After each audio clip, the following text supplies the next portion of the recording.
Chapter 1241. First, he explained the actual situation, announcing the number of enemies outside, treating everyone with sincerity. Next, he said that he was also afraid of death, trying to get closer to everyone, judging them by his own standards. Finally, he mentioned Yeshen's savagery to show everyone. Finally, in the end, he used his trump card. Yang Chendong's face was filled with anger and grief. I believe that many of you are curious as to why this king hasn't left, right? Alright, this is the letter. He suddenly raised his right hand, and a piece of paper appeared in front of everyone's eyes. When everyone's gazes were focused on him, Yang Chendong took the letter and immediately read it out loud. My enemy, Bugnam of Gojoseon, I didn't think that you would finally be surrounded by me. Haha, do you know that I've never been in such a good mood? Oh, you must be very sad, very angry. But what can you do?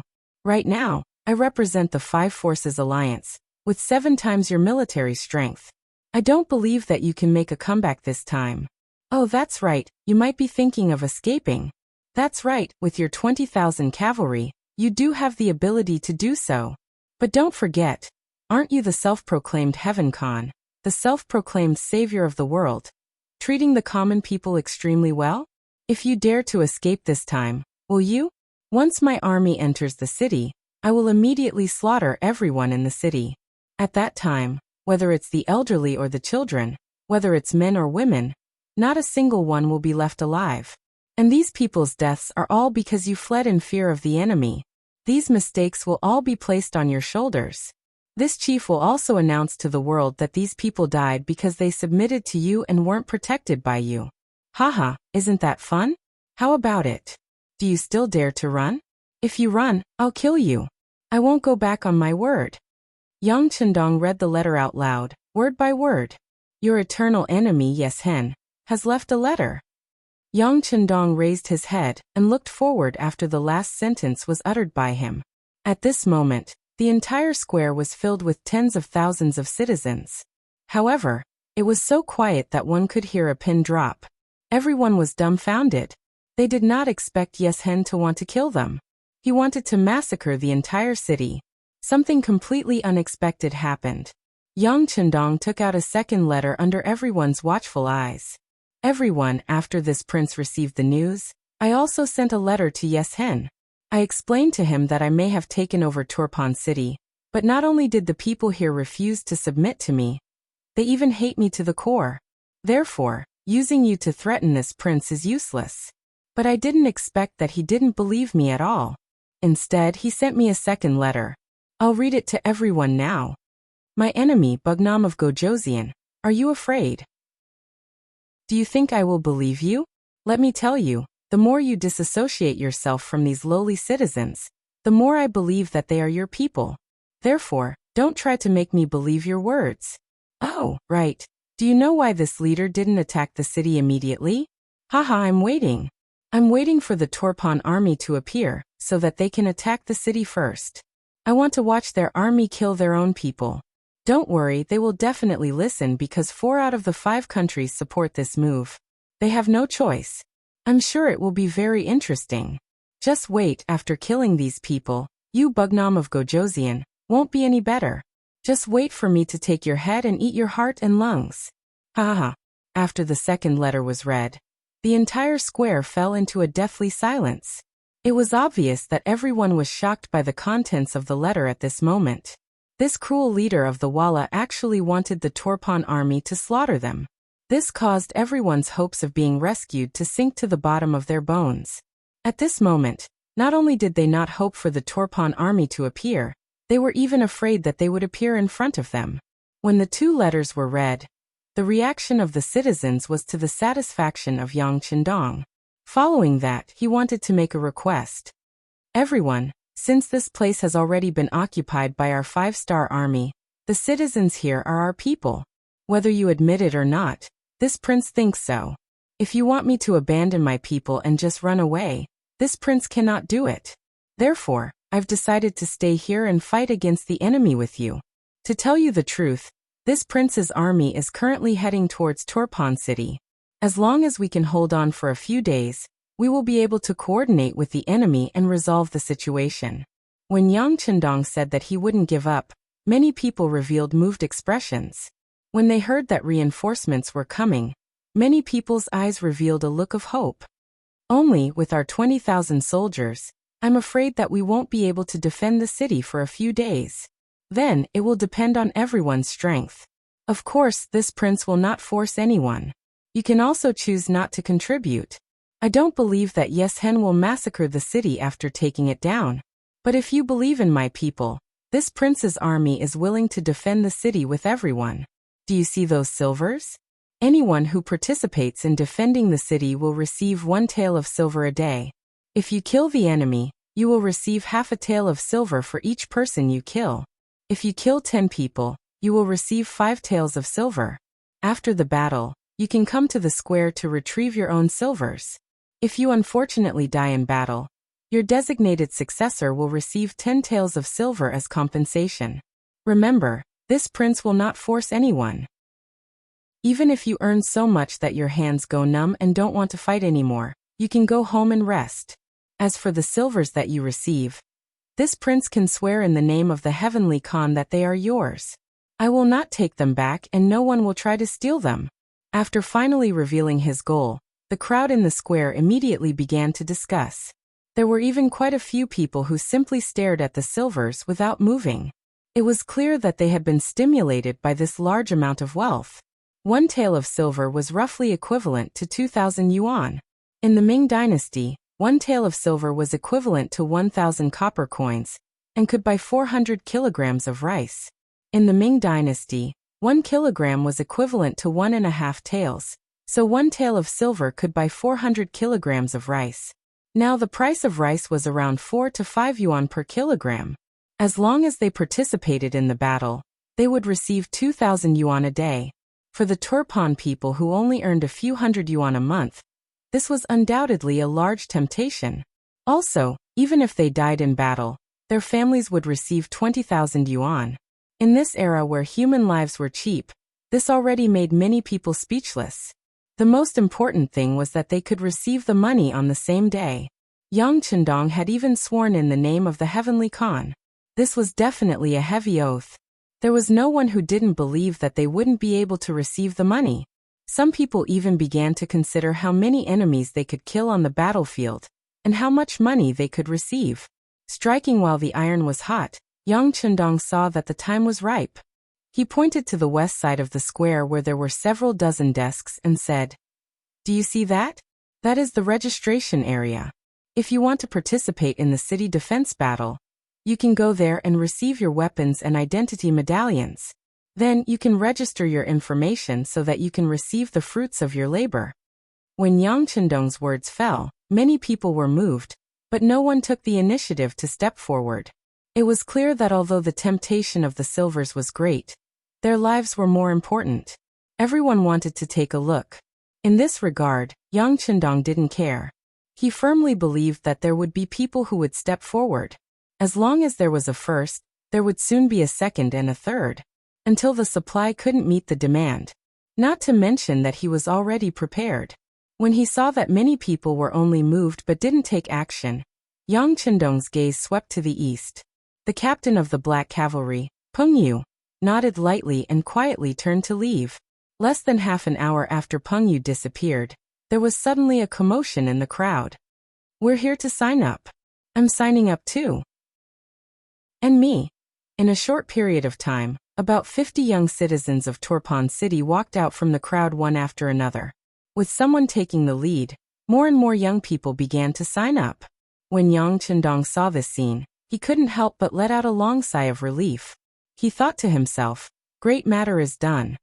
The first 50 people who signed up were naturally found by Peng Yu. He had already received Yang Chendong's orders and spent money to find dozens of young people from Tulyafan City, who had a good impression of the 5-star army, and let them act out such a show.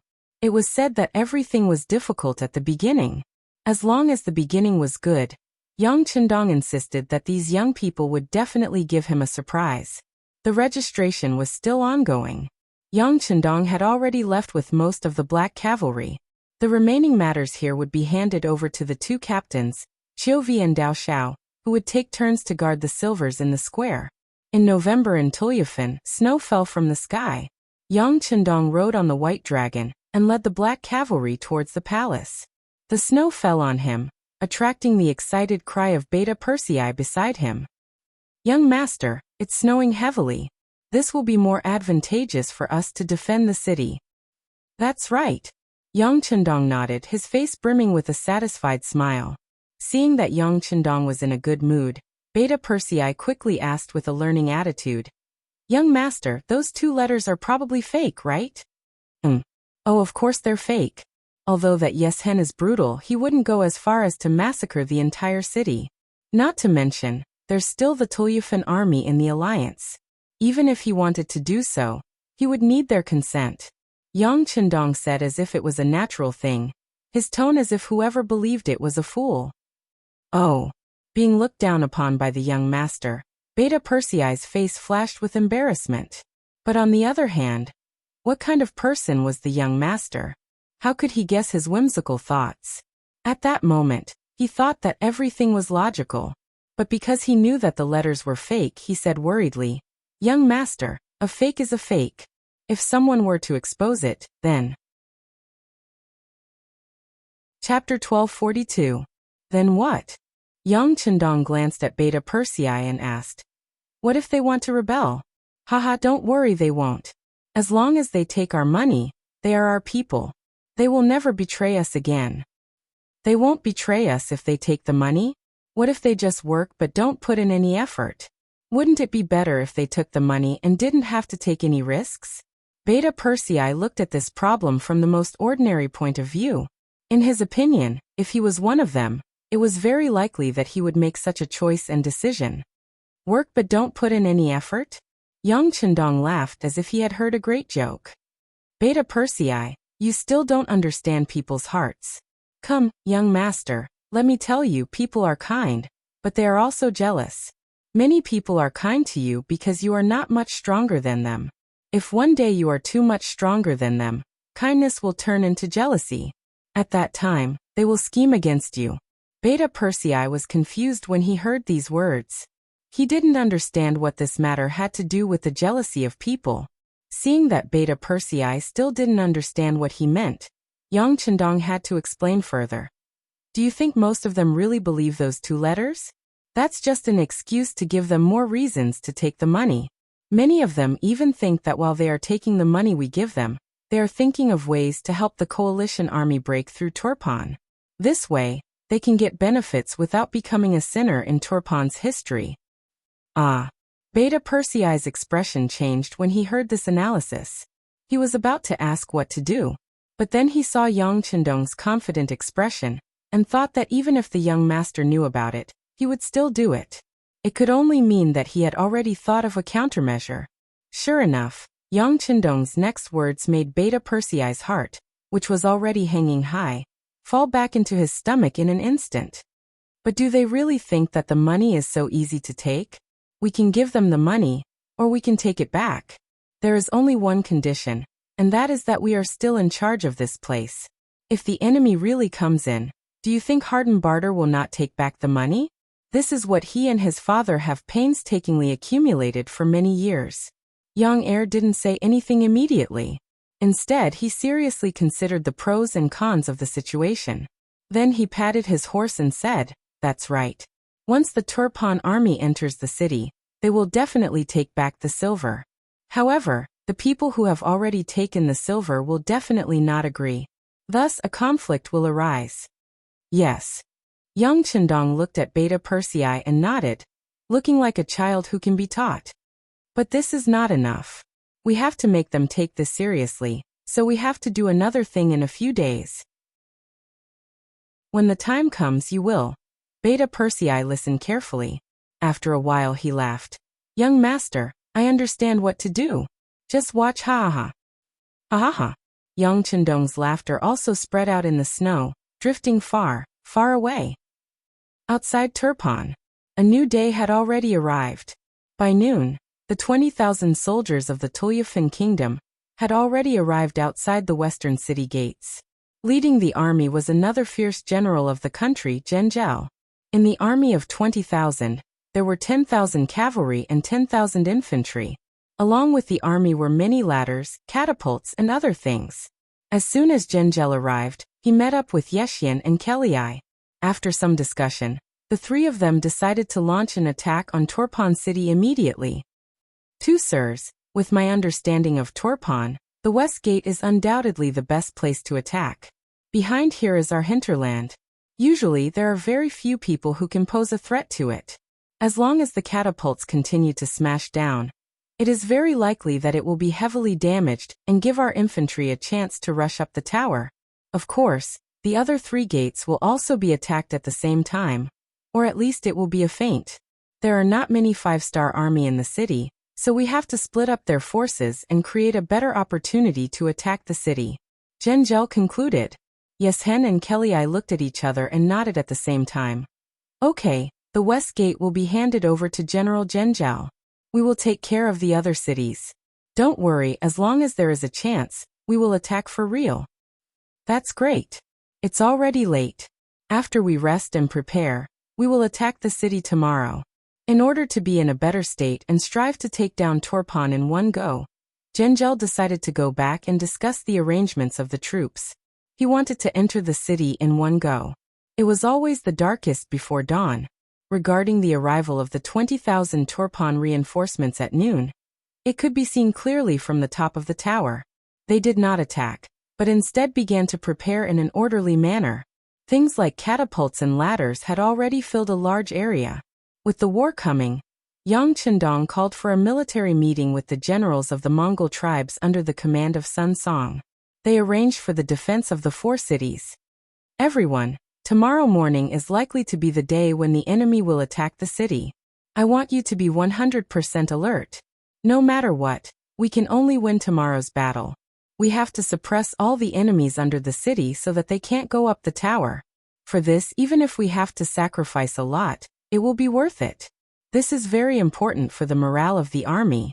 This is also very important for whether we can defend Turpan in the future. Don't worry, Heavenly Khan, we will do our best. The generals of the tribe stood up one by one and swore. They walked out of the barracks and rode back to the palace on the White Dragon. Yang Chendong had been deep in thought, which made Beta Persei, who really wanted to speak, feel uncomfortable. If you have something to say, just say it. Yang Chendong, who woke up from his thoughts, noticed Beta Persei's anxious look and asked aloud. Yes, young master.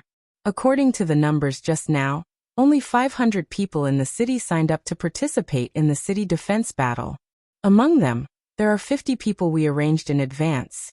In other words, there are more than 200,000 people in the city, of which there are more than 40,000 young men, but only about 1% of them signed up.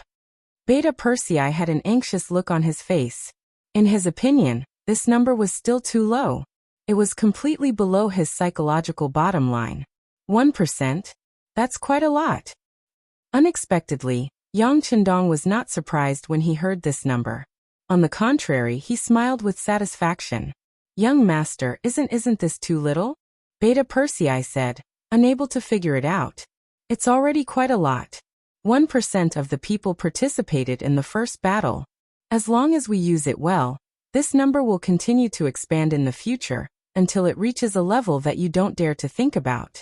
Well, how about this? Send an order to General Sun Song to protect these 500 people as much as possible in tomorrow's battle.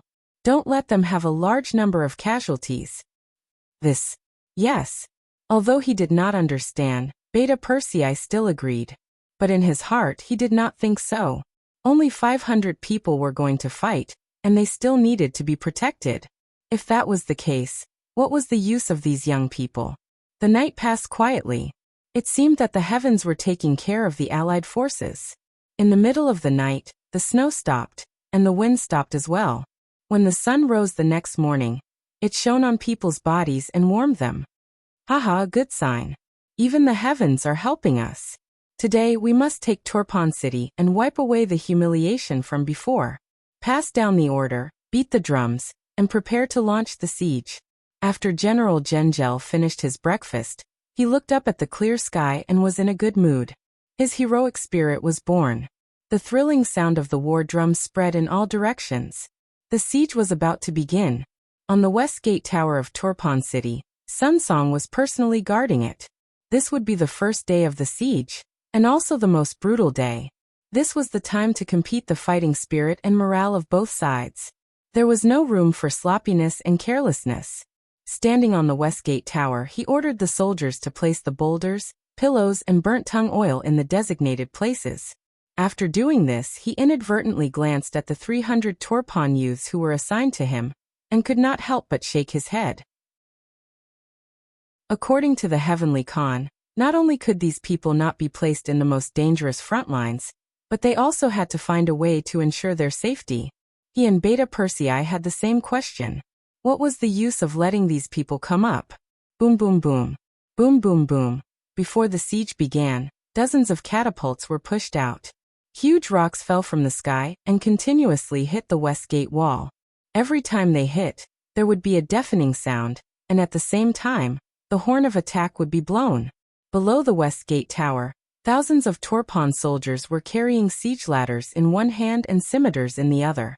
They roared as they charged forward, their momentum astonishing. Prepare the boulders. Let's give them an appetizer first. Nari Song stood between the battlements and watched as the soldiers cleaned up the debris from the boulders, and the archers seized every opportunity to shoot down. Nari Song nodded in satisfaction. He wasn't frightened by the enemy's morale. This was the best performance he could give.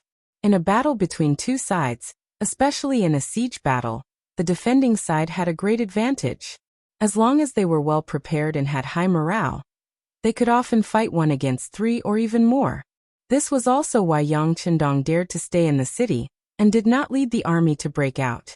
A large number of Turpan infantrymen under the city walls set up ladders and charged. In the first wave of boulders rolling down, many people were injured and fell. Some people were directly hit by the boulders, and many died.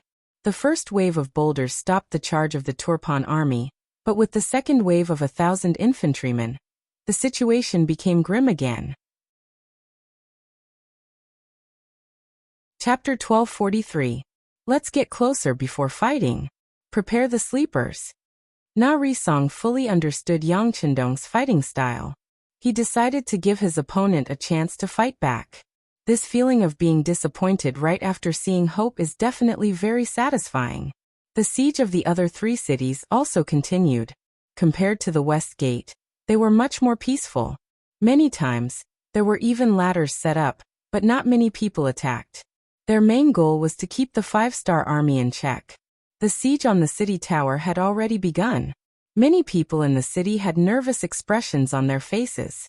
At this moment, they were extremely conflicted. They wanted the city gate to fall so that they could return to Turpan. But they were also worried that the Wara Wara leader, Yes Hen, would really slaughter everyone in the city. Many people were at a loss for what to do. They couldn't see the light of the future, and all they could see and think was darkness. At this moment, on the official road leading from 8 Mile City to Tulipan City, a small-scale battle was taking place. After receiving Yang Chendong's telegram, Commander Ling Dechang didn't dare to waste any time. He led the 3rd and 4th Regiment of the 4th Regiment and left. Not long after they left, they were attacked by cavalry. The soldiers of the 4th Infantry Division had no choice but to stop and get into battle formation, waiting for the enemy to arrive. But every time they stopped, the enemy cavalry in the distance would also stop. They knew the power of guns and didn't dare to get close. Their goal was to slow down the speed of the army. It was snowing heavily, and bicycles could not pass through many places. The soldiers could only carry them. This greatly affected their marching speed. Dechang saw this and was worried in his heart. The 6th young master was surrounded in Turpan. He was under attack by several times the number of soldiers. The city could be in danger at any time. He urgently needed their support. But now, not only were they unable to reach Tulipan City ahead of time, but it seemed like they would be delayed. One could imagine how anxious Dechang was. Division leader, the soldiers are all very tired. The sky is about to turn completely dark. Let's find a place to set up camp. 3rd Commander Lu Zheng and 4th Commander Yi Xingfeng came in front of Ling Daqiang and gave their own suggestions. Ling Daqiang wanted to shake his head and say no. He wanted the soldiers to continue their journey. But when he thought about how difficult the road was to travel and how the enemy cavalry would harass them, it was very likely that chaos would ensue at night. If that were to happen, not only would they not be able to rescue Turpan, they might even lose their lives here. Even though Ling Daqiang was extremely unwilling, this was the reality. Ling Daqiang still nodded. All right, arrange for the guards to be on duty. Everyone else, seize the time to eat and rest. Tomorrow, those who fight for the treasures can go further. The situation waits for no one. Understood. How could the two captains not know how critical the situation was? He immediately agreed, and went down to pass on the order. Ling Daqiang, who was left behind, looked in the direction of Turpan City and sighed inwardly. Sixth young master, you must hold on. 5 li away from the fourth master Lu, Chao Lu and Gu Lijiang were warming themselves by a bonfire. The heavy snow wasn't entirely a good thing for them. At the very least, the speed of their war horses was greatly affected. It was impossible for them to quickly attack and retreat. This caused them to have no choice but to postpone their plan to harass the enemy. Of course, the heavy snow was more of a hindrance to the fourth master Lu than to them. This made them extremely happy. Haha, if this continues, we won't even need to send out our troops. We only need to follow them, and we can easily complete our mission. Gu Lijiang reached out and pulled a roasted lamb leg from the bonfire. She ate with a mouthful of oil as she spoke with a satisfied expression. That's right, the heavens are really helping us. Chao Lu also expressed his feelings. But when he thought of the previous defeats, he still spoke with a cautious tone. If there is a chance, we should still harass the enemy. No matter what, the longer we delay them, the greater our chances of victory. Haha, don't worry. With our Kazakh cavalry taking action, taking down Turpan City is just a matter of time. Perhaps they have already taken down the city and good news is coming to us? In comparison, Gu Lijiang was much more optimistic. Without truly fighting with the 5-star army, it was impossible to understand how powerful they were. Turpan City. After a day of attacking and defending, the sky also turned dark. The night was simply too cold, greatly hindering the soldiers' performance. Even though he was unwilling, General Zhengzhou still gave the order to stop attacking the city. Within Turpan City, although the sky had already turned dark, the entire city was still brightly lit. Perhaps everyone was unable to sleep, because they were in the middle of a war. Especially in the huge square in front of the palace, there was a sea of people. Looking from afar, there were shadows everywhere. And it wasn't an exaggeration to say that there were people next to people. After a day of fighting, the 500 warriors finally came down from the city walls. At this moment, everyone was waiting to see if they would be able to get their hands on the silver. In the distance, with a group of 200 black cavalry soldiers clearing the way, the 500 warriors finally appeared on the square. It must be said that these 500 people were all in different shapes and sizes. Among them, there were some who were injured, some who needed the support of others to walk, and 2 who were directly lying on a single stretcher covered with white cloth. Needless to say, they had already died in battle. All right, the battle is over. Come and receive your reward. Who is Tumu? Please come over. Beta Persei's loud voice finally had a use. Just this shout alone was enough to spread his voice far and wide. A young Turpan man wearing temporary armor excitedly walked out from the group of 500 warriors, and came in front of Beta Persei. General, I am Tumu. Beta Persei raised his head to look at the sturdy and honest-looking young man, and nodded with satisfaction. Not bad, today you performed the best. Not only was your courage on the city walls commendable, but you also killed 4 enemies. According to the rules, participating in the battle to defend the city will earn you 1 silver per day, and killing an enemy will earn you half a silver per person. You received a total of 3 silver taels. This is for you. As soon as he finished speaking, he raised his hand and 3 silver taels fell into the hands of the young man named Tumu. Wow. At this moment, many of the onlookers revealed a fiery expression in their eyes. This was 3 silver taels. For many ordinary people, even if they lived frugally for a year, it would still be enough to cover their expenses. Holding such a huge sum of money, Tumu's face was filled with excitement. Since he was young, His family was poor and he didn't have the ability to learn any skills, let alone study. Usually he just did some manual labor. Although he worked very hard, he only earned a few copper coins a day. In a year, he might not even earn 3 silver taels. Now that he received this in just one day, of course he was excited, thinking that with this money, he could let his parents, brother, and sister live a better life and buy a few new sets of clothes. He was even more excited. He could even imagine what kind of earth-shaking changes would happen to his family with this money. With a face full of smiles, he only came back to his senses when Beta Persei's voice echoed in his ears again. This money is yours. You can take it. Next. Oh wait. Tumu suddenly opened his mouth to speak. Beta Persei, who was about to call the next person, was immediately stunned. What? Is there something else? Yes, General. I want to ask. Can I continue to guard the city tower tomorrow? Looking at Tumu's hopeful gaze, Beta Persei immediately smiled and said, Of course you can. Over there is the registration area. Just sign up again. It will be the same in the future.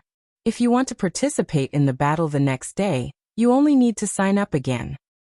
Thank you, thank you. Tumu hurriedly bowed and thanked him. Then, he took the 3 silver taels and rushed towards the registration area. This scene was seen by many people. Under the envious and jealous gazes, some people also wondered if they should also sign up. Although there were some risks, they could earn a lot. After Tumu, the 500 warriors received their rewards one after another. Although they were protected in the first battle, and most of them didn't kill the enemy at all, the 1 silver tael a day still made them very excited. Especially the 2 who died in the battle. One of them was very unlucky and was directly injured by a huge rock from the catapult. It could be said that he died in battle without even seeing the enemy's appearance clearly. But after his death, Beta Persei still gave his designated successor 10 silver taels as a settlement fee. Even after death, there was still money. Such a realistic side was placed in front of everyone. Many people were moved. Seeing that almost 90% of the 500 participants went to the registration area to sign up again, and seeing that these people would take away a large amount of silver taels at this time tomorrow, some people finally couldn't help it. They seemed to be afraid that the small mountain of silver would be taken away by others, so they immediately joined the registration team. 20 tables were prepared yesterday, but there were very few participants. Today the 20 tables were filled with people in an instant. It looked like there was not enough space at all. It would be good if they could finish recording before dawn. Beta Persei immediately made a decision. He ordered people to bring over 100 tables, and arrange for some soldiers to be in charge of this matter. Only then did he relieve the pressure. With this good news, Beta Persei returned to the palace and reported the news to Yang Qindong. Young master, good news, good news. The number of people who signed up for the battle today is about 10 times more than yesterday. It looks like there are about 5,000 people. Is that so? When he heard this news, Yang Qindong was not surprised at all. This was originally within his expectations. Human nature was like this. When there was good news, it would often rush forward. This was also human nature. Although he had been prepared for this for a long time, the smooth development of the matter still made Yang Qindong very happy. At this moment he didn't seem to take the defensive battle of Turpan seriously. Instead, he put all his energy into the next battle at the Ala mountain pass. Chapter 1244. With the large amount of money and weapons stored in the city, the only thing they lacked was a lack of manpower. Since the lack of soldiers was alleviated, there was nothing for him to worry about. However, the battle at the Ala mountain pass involved too many forces. If the situation wasn't handled properly, the 5-star army would be defeated. Then they would have no choice but to withdraw from this place. If they wanted to enter the Ala mountain pass again, they would need a lot of time to prepare. Looking at the Ala mountain pass marked with a red flag on the sand table, Yang Qindong frowned. Even the 1st Cavalry Division would not be able to break through the encirclement of 80,000 soldiers with less than 20,000 soldiers. Not to mention supporting the other allies. Naturally, Yang Qindong was not worried about the 1st Cavalry Division. He had already prepared and given orders. However, it was not realistic to expect them to support the other allies. But what if another force suddenly appeared? What would it be like if they worked together with the other allies? Yang Chundong thought as he looked at Hokseri City to the north of the Ala Mountain Pass. If he remembered correctly, Bai Shuang's 4th Cavalry Division was there. Perhaps. Hokseri City.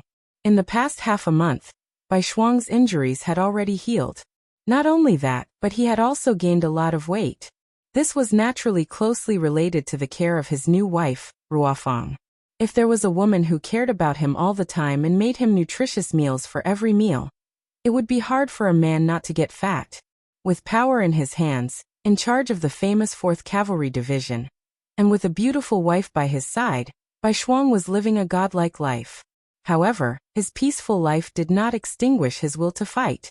He clearly remembered his identity, and he was even more aware that the world was not yet settled, and there were even more important missions waiting for him. Husband, it's time to eat. Ruofang appeared in the study with delicious food in front of Bai Shuang.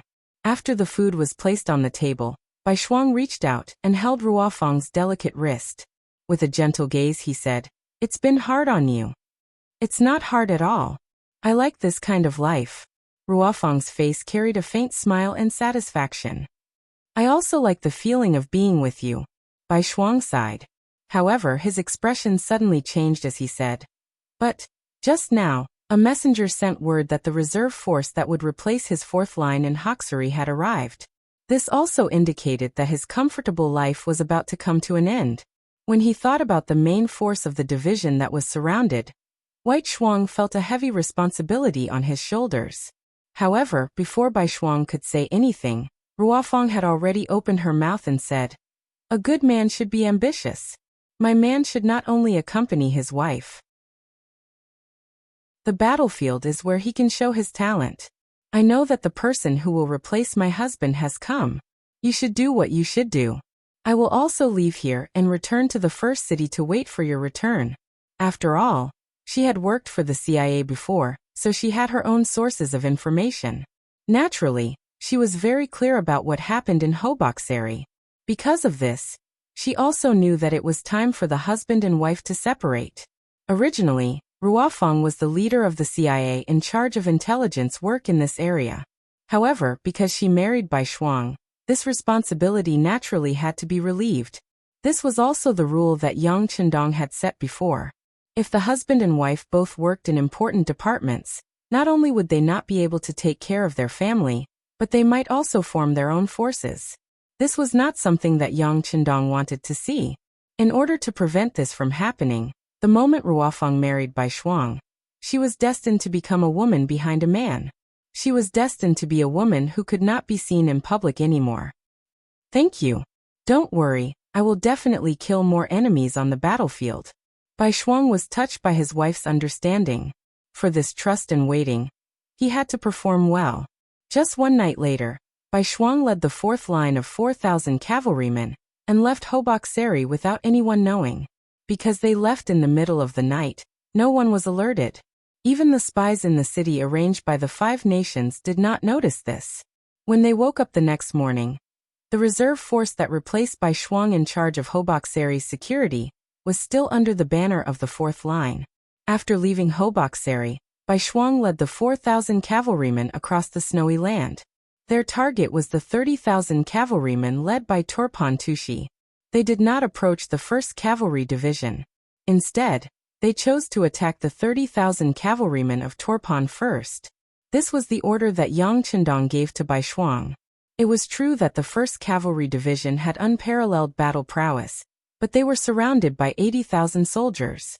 Furthermore, they were under the command of the old General Tung Mushi. Even if Bai Shuang brought 4,000 cavalry with him, he would not be able to do much. The intelligence department had already reported Tung Mushi's information. He was an old man who was over 70 years old. In that era, he was definitely an old man. For Ili to send him out, it was enough to show the importance of this battle. According to the information, Tung Mushi had been idle at home due to his age and was preparing to retire. However, this time, due to the importance of this matter, not only did Prime Minister Arap personally go to invite him, Even the king of Baalide personally went to invite him. It was because of Tung Mushi's appearance that Yang Qindong placed so much importance on him. It was also because he knew that Tung Mushi liked to be conservative in battle. He liked to talk about losing before he won. Yang Qindong was not worried about letting 80,000 people surround the 1st Cavalry Division. With Tung Mushi's many years of experience, he would not take risks.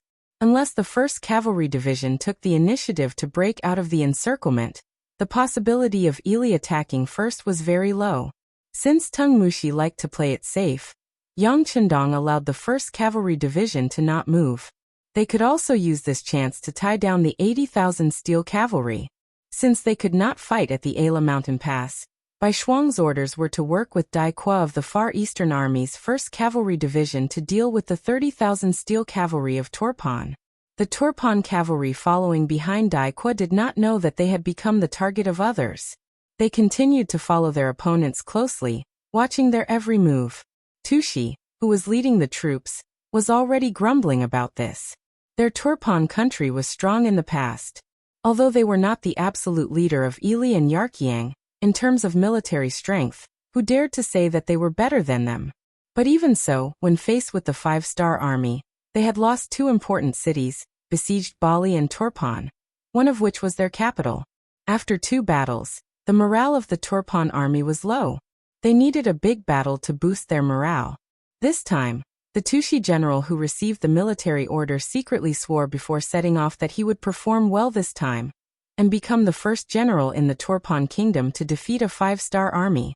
For this, he was confident that once they reached the agreed-upon location, he would launch a fierce attack.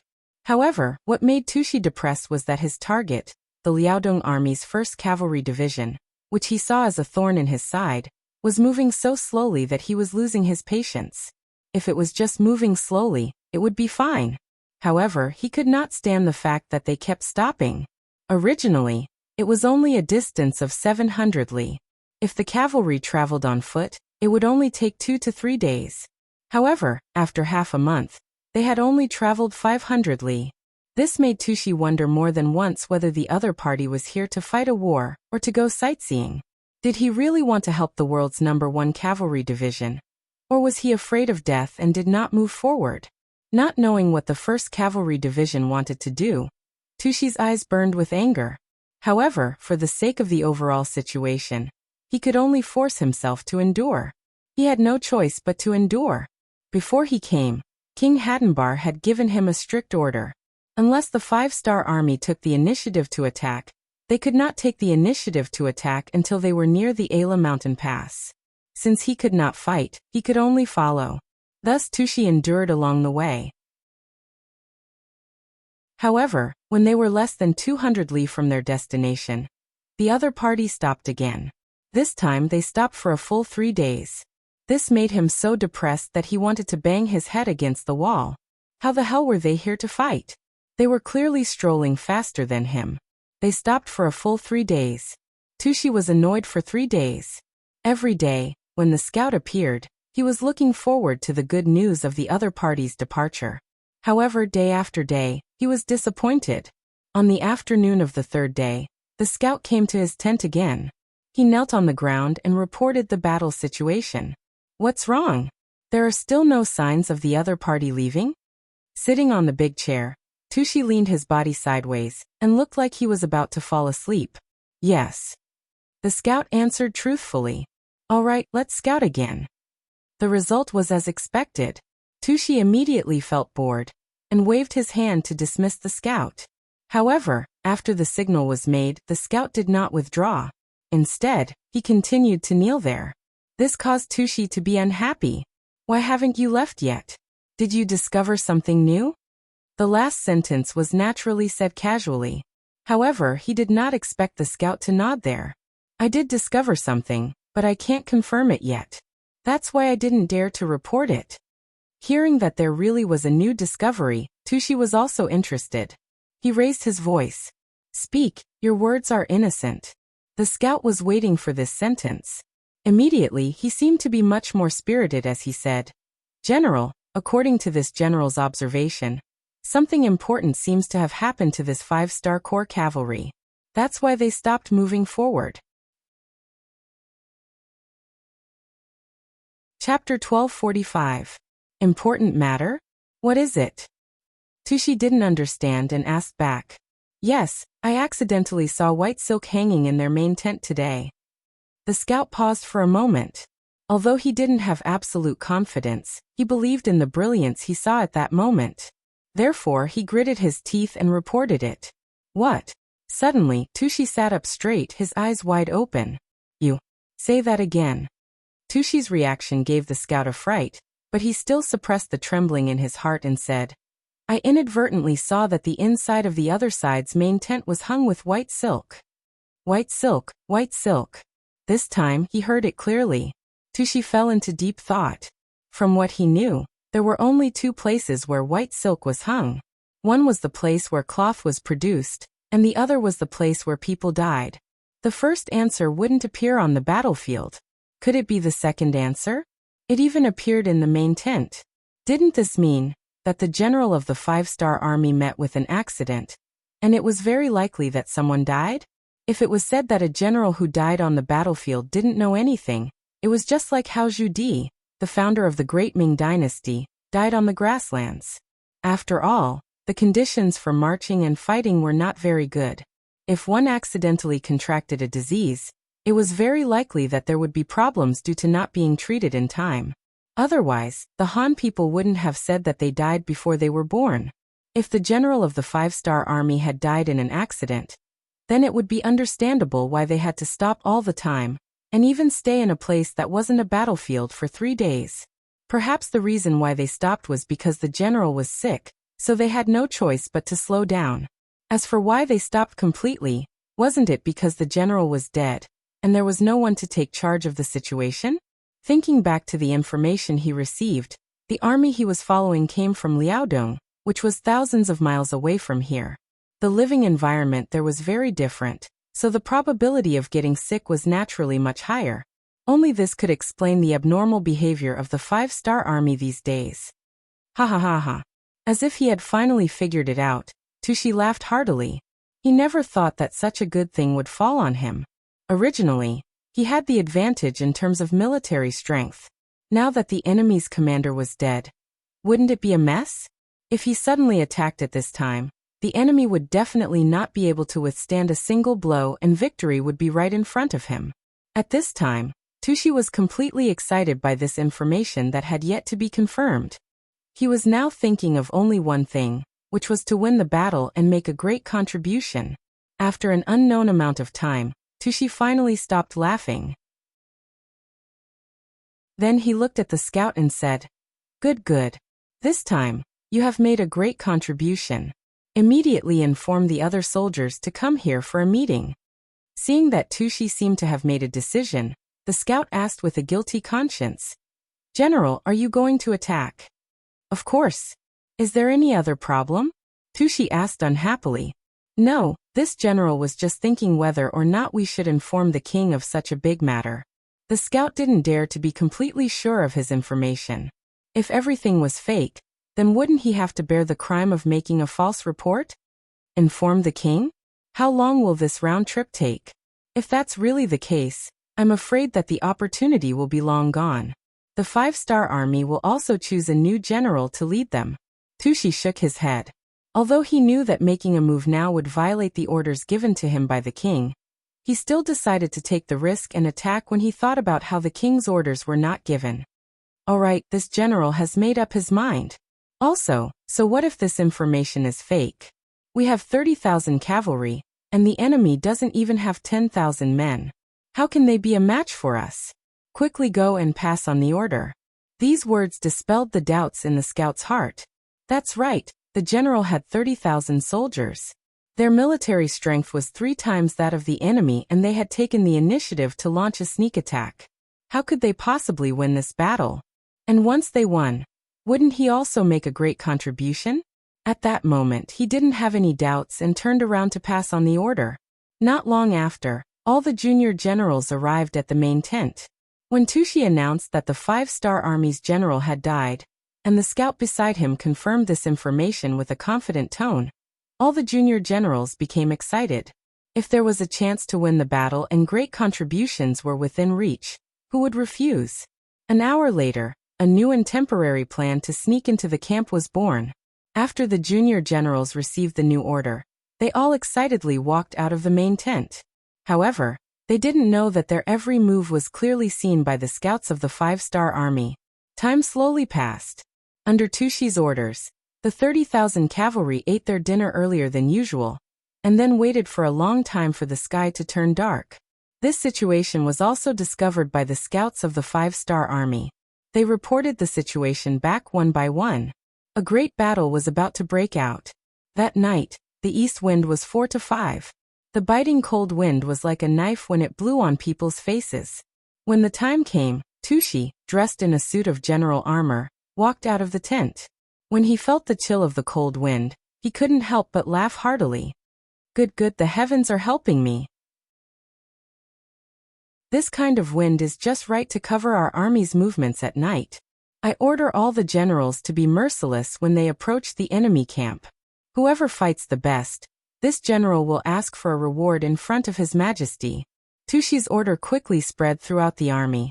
The generals in charge of the sneak attack all revealed happy expressions. They all seemed to have seen a great merit in front of them. Set out. With a wave of his hand, Tushi led a total of 25,000 cavalry out of the main tent. Only 5,000 cavalry were left behind to watch over the money and provisions. This was enough to prove how imperative this battle was, and how confident they were. 25,000 cavalrymen were split into 5 groups, with 5,000 men in a group. This time, in order to achieve the goal of completely wiping out the 5-star army, Tushi had even sent troops to surround the enemy's retreat. In short, he wanted to create a huge victory, and wash away the rumors that the Turfan army was inferior to the 5-star army. They walked through the snow. A large number of black figures constantly approached the 1st Cavalry Division's main camp. Even though the snow made it difficult to travel, no one retreated. Their war horses moved as fast as they could. When they were less than 5 li away from the 5-star army's main camp, they still didn't see any of their own cavalry scouts. However, the army still didn't have any intention of stopping. At this time, it was like an arrow on a bow that had to be released. With the advantage in numbers, Tushi was confident that even if the enemy was prepared, the final victory would still be his. For Li 3 Li 2 Li, they could already see the tent fire in the 5-star army's main camp. They could even see the silhouettes of the soldiers in the tent. Tushi shouted, "All troops charge!" Immediately, the sound of the cavalry sounded like an earthquake. Other than the 10,000 cavalry outside, the other 3 groups of 15,000 cavalry charged towards the 5-star army's main camp from 3 different directions. At this moment, each of them had a ferocious expression on their faces. They waved their sabers and passed through the layers of obstacles under the snow. They surged through the tall piles of snow that the 5-star army had built beforehand, and charged into the main camp. When they were 100 meters away, a wave of cavalry archers shot out arrows.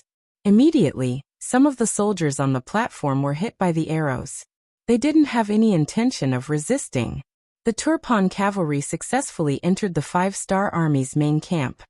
What's going on? There wasn't a trace of resistance. It also wasn't as chaotic as he imagined when the 5-star army was ambushed at night. General Tushi had a bad feeling. Everything was going too smoothly. It was so smooth that it made him feel that this wasn't an enemy camp, but a dead camp. Kill. The Turpan Kiliarchs who wanted to gain merit all shouted as they charged towards the nearest 5-star army's main camp. When they opened the tent with murderous looks on their faces, all they saw was an empty military camp. Of course, not all barracks were empty. For example, some barracks had some rice dummies made of grass standing there, although they were very crude. For some reason, they gave off a feeling that they were laughing at themselves for being fooled. Not good, we fell into a trap. Some of the Kiliarchs who reacted quickly realized that something was wrong, and immediately retreated out of the tent. However, it was too late to leave now. Arrows covered the sky and fell like rain, landing in the middle of the Turpan cavalry who were about to retreat. Some of the arrows landed on the tents, causing a huge fire to burn. The fire borrowed the strength of the wind, and instantly turned the entire camp into a sea of fire. The Turpan cavalry, who were filled with killing intent a moment ago, were like ants on a hot pan.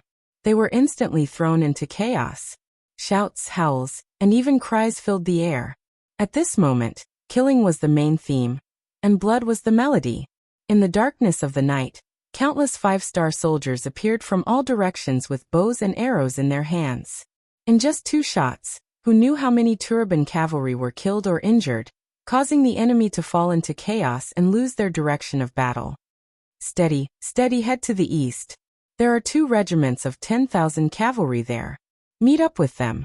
Knowing that he had been fooled, the Tushi general's face turned ugly, especially when he saw that many of his men had been killed in such a short period of time. He hated those bows and arrows even more. These despicable Han people are playing with fire.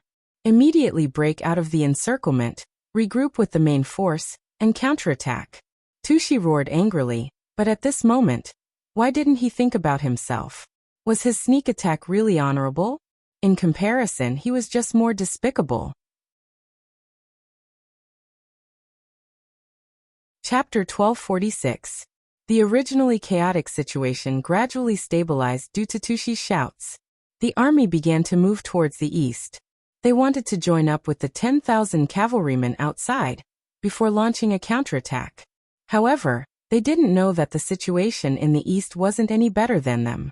The 5,000 Turban cavalrymen who were in charge of the detour were being chased by the 5-star army.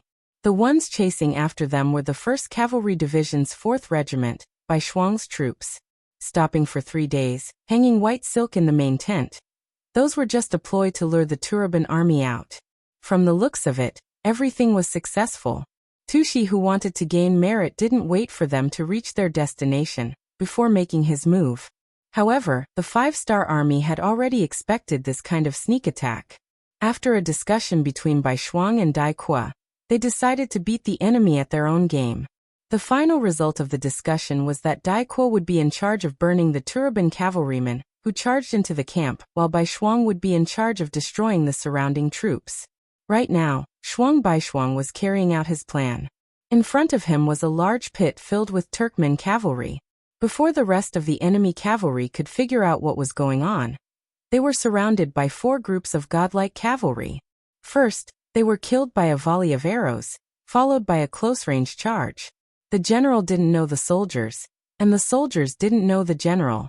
With just a wave of attacks, the 5,000 Turban cavalrymen were completely disoriented. The number of soldiers was also rapidly decreasing. Very soon, the 4th Regiment had completely taken the initiative in terms of military strength. One could imagine that the next step would be a one-sided massacre. As for Tushi, at this moment, he was trying his best to charge outwards under the long-range attacks of the archers. Until now, they had not even seen the shadow of a single 5-star army cavalry. All they had encountered were arrows that came from all directions, filling the sky with deadly arrows.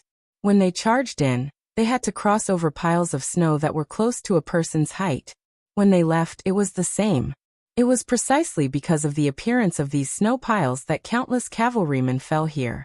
Seeing the number of soldiers around him decreasing, Tushi was burning with anxiety. At this moment, he only wanted to join the cavalry army in the east because he firmly believed that he still had the advantage in terms of numbers. Finally, after paying an unknown price and losing an unknown number of warriors, the snow piles were pushed to the ground one by one. Tushi, under the protection of a group of personal guards, followed the main force and killed their way out. In the distance, he finally saw the 5,000 cavalry stopped at a distance of 5 miles. "General, what's going on?" the Turpan Chiliarch asked with a look of surprise on his face. Originally, they thought that the people who escaped from here would be the defeated soldiers of the 5-star army. They never thought that it would be their own people. If it wasn't for his good eyesight, they would have killed each other just now. "Don't mention it." Tushi gasped for breath, and with a look of relief on his face he said, "We've been tricked. This is an empty camp. The 5-star army knew that we would come." "Ah. What should we do?" He didn't expect this to be the enemy's plan. For a moment, the Kiliarch's face was filled with shock. He didn't know what to do and even panicked. "What are you afraid of?" Seeing the panicked look on the Kiliarch's face, Tushi was furious. Don't forget that even if we were ambushed, we still have the advantage in numbers. How about this? Let's immediately join up with the other team and kill our way back. I'd like to see how the 5-star corps, whose numbers are inferior to ours, will be wiped out by us in a real battle. Tushi was indeed very angry. He brought 30,000 cavalrymen, but couldn't defeat the 5-star army, which had less than 10,000 cavalrymen. This made him feel great shame. While his heart was burning with anger, more than 100 cavalrymen escaped from the distance. Because it was dark, both sides couldn't see very clearly. However, a loud shout came from the Turpan army. "Who are you people?"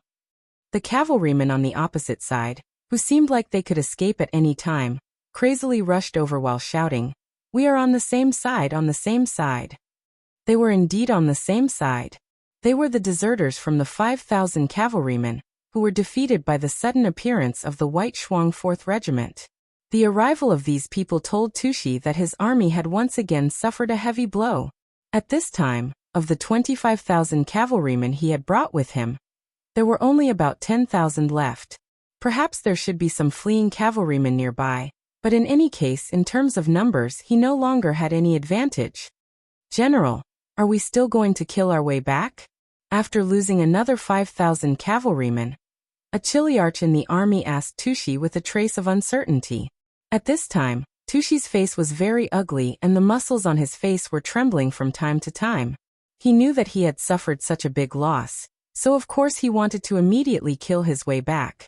However, considering the current turmoil in the army and the fact that he didn't know how many 5-star army cavalrymen he would have to face, there were too many uncertainties if he went back now.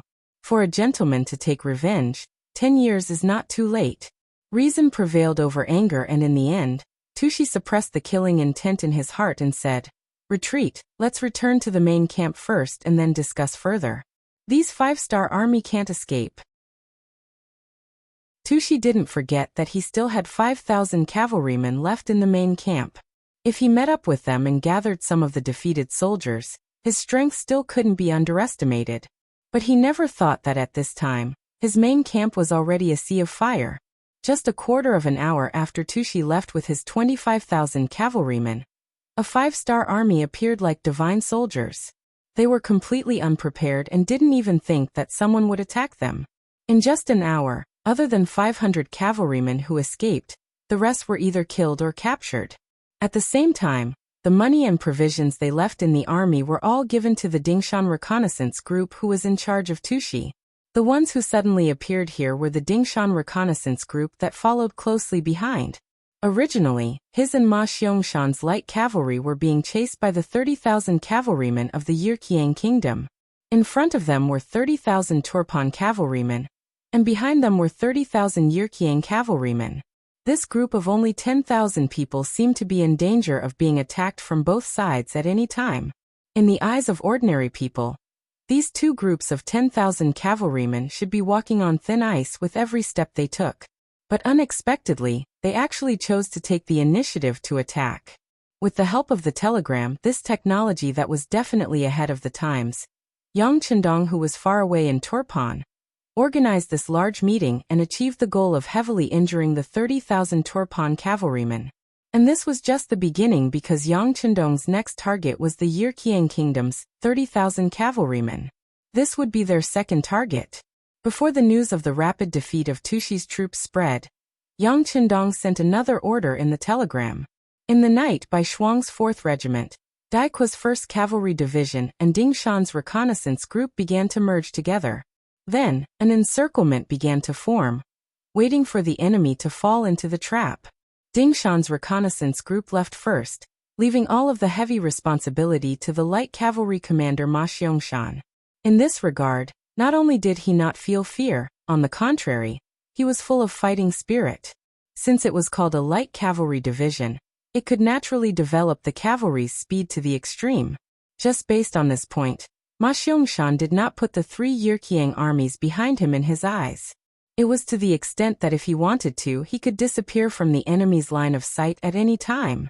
But for the sake of the big picture, Ma Xiangshan did not do this. Not only that, he also deliberately slowed down his pace, and also deliberately spread the news of Dingshan's reconnaissance group leaving.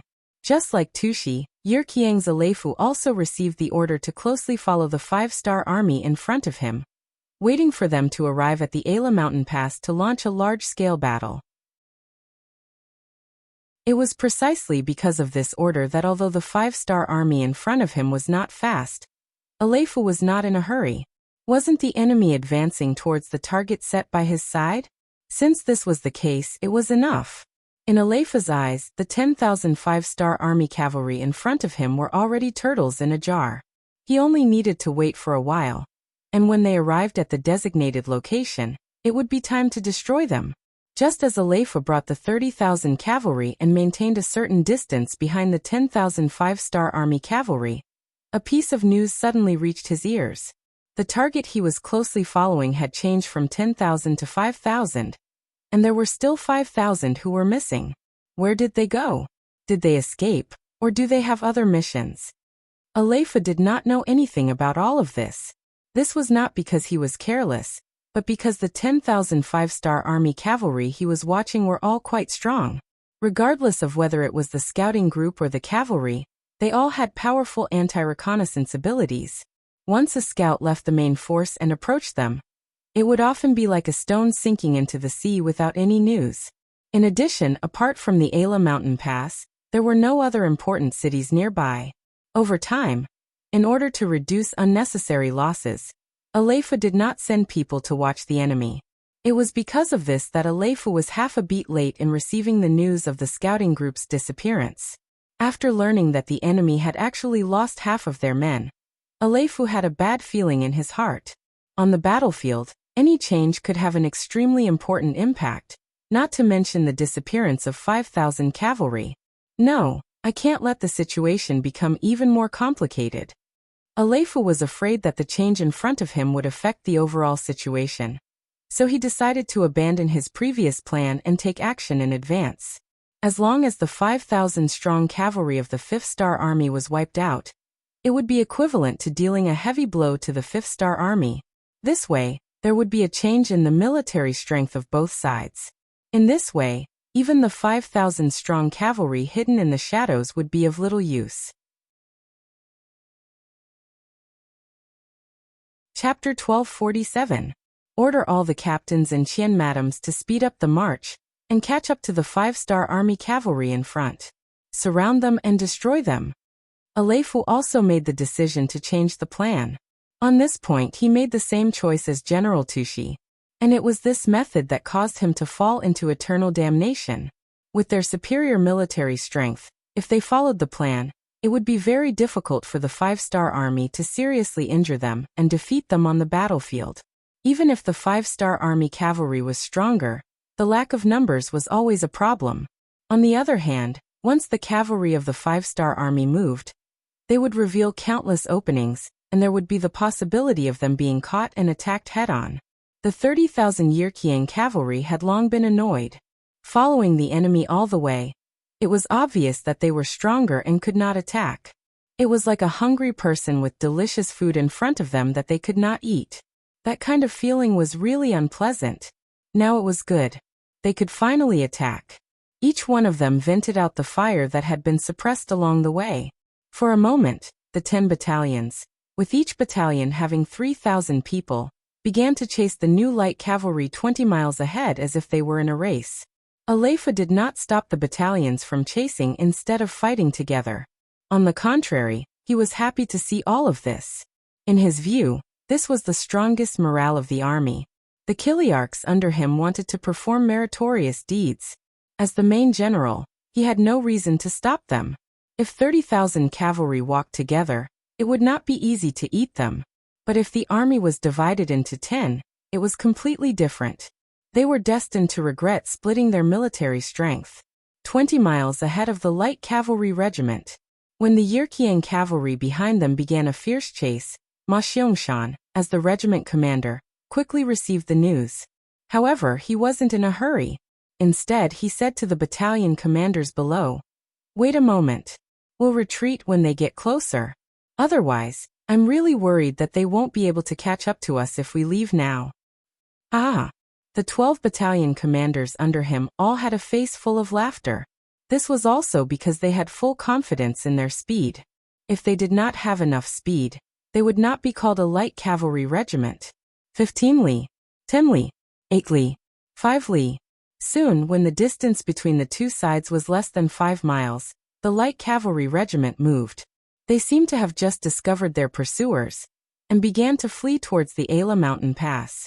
When Alefu heard the movement of the 5,000 5-star Army's cavalry, he looked up at the sky and saw that the sun had risen to its highest point. He chuckled and said, "It's noon now. If there are no accidents, the 5-star army will collide with the Turpan Kingdom's Tushi general by nightfall. We have 60,000 people in total while the other side only has 5,000. Aya, it's really not enough to kill." "Haha, you're right, General. It's just that we still have to speed up. We can't give the credit to the Turpan army." A Madame Chien chimed in with a laugh, voicing her concerns. Of course, he couldn't give the benefits to Tushi. How about this? Give the order to speed up and strive for the greatest credit. Also, I don't want these 5,000 5-star Army's cavalry to see the sun rise tomorrow.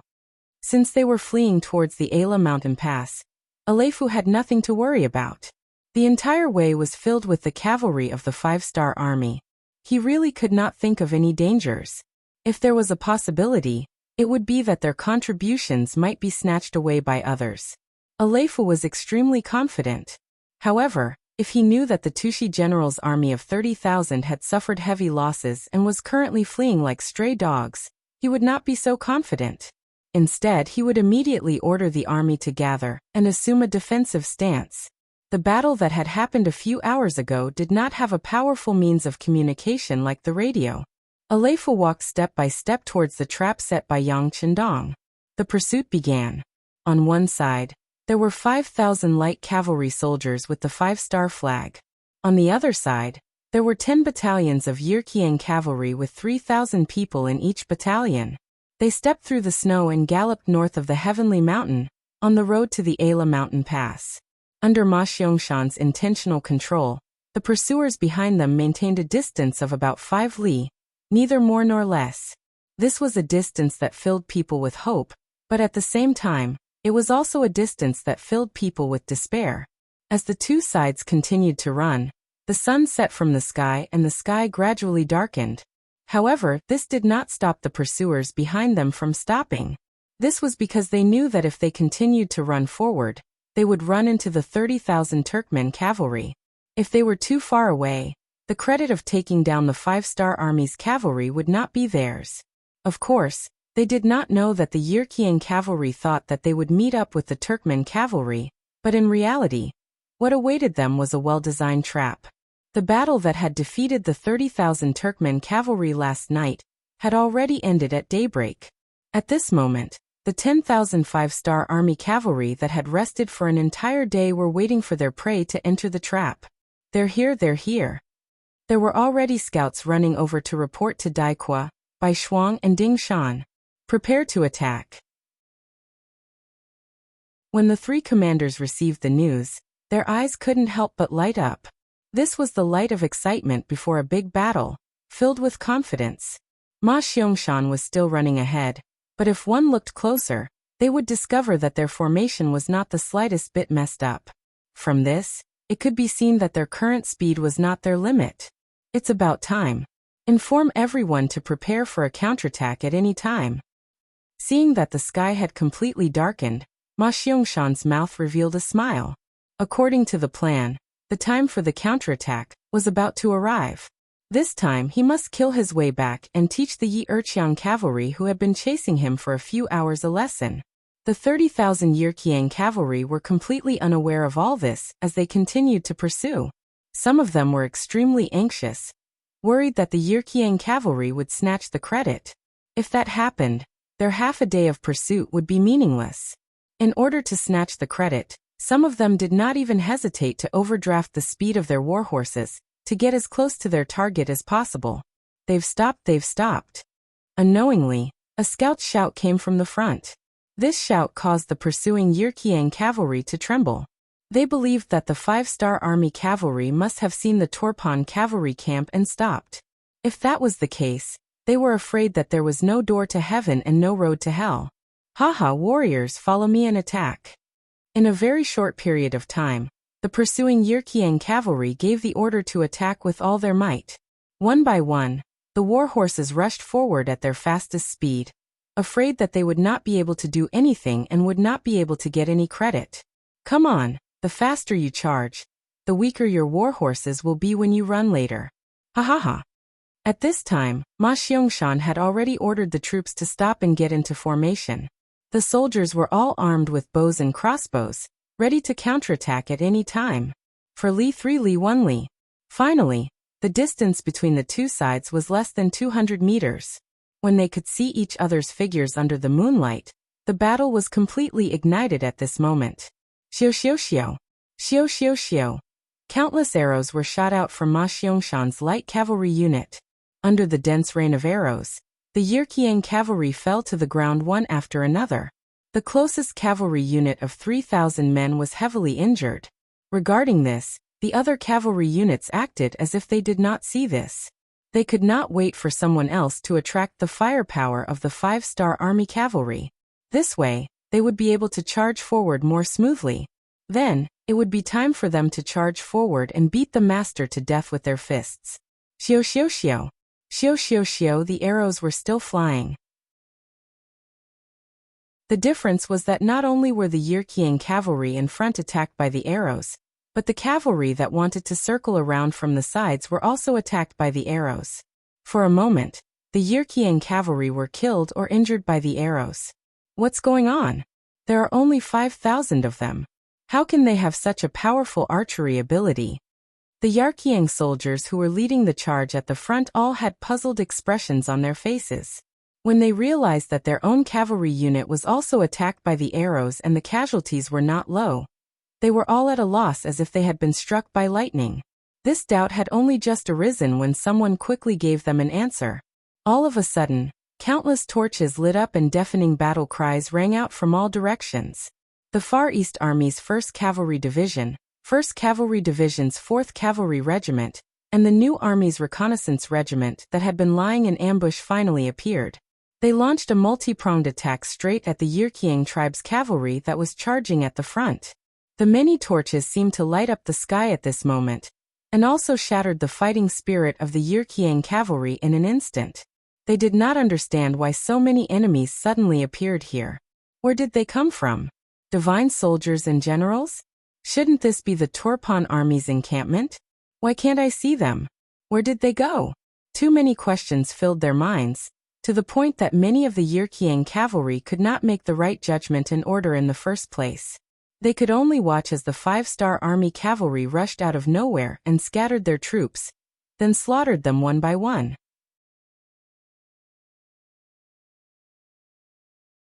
Chapter 1248. Retreat, Retreat. Some of the generals finally regained their senses. When they saw the 5-star army charging towards them like a ferocious tiger, they instinctively gave the order to retreat. The moment the order was given, the Yirkiang cavalry had already lost count of how many of them were dead, and how many had fallen off their horses due to injuries. Those who surrender will be spared. Those who resist will be killed without mercy. White Shuang shouted as he brandished his dual blades. Facts had proven that this slogan could decide the outcome of a battle, and could also break the morale of an army. In just a quarter of an hour, a battalion of 3,000 cavalry had been completely destroyed. Just the number of people who surrendered had reached 2,300. This was only the beginning.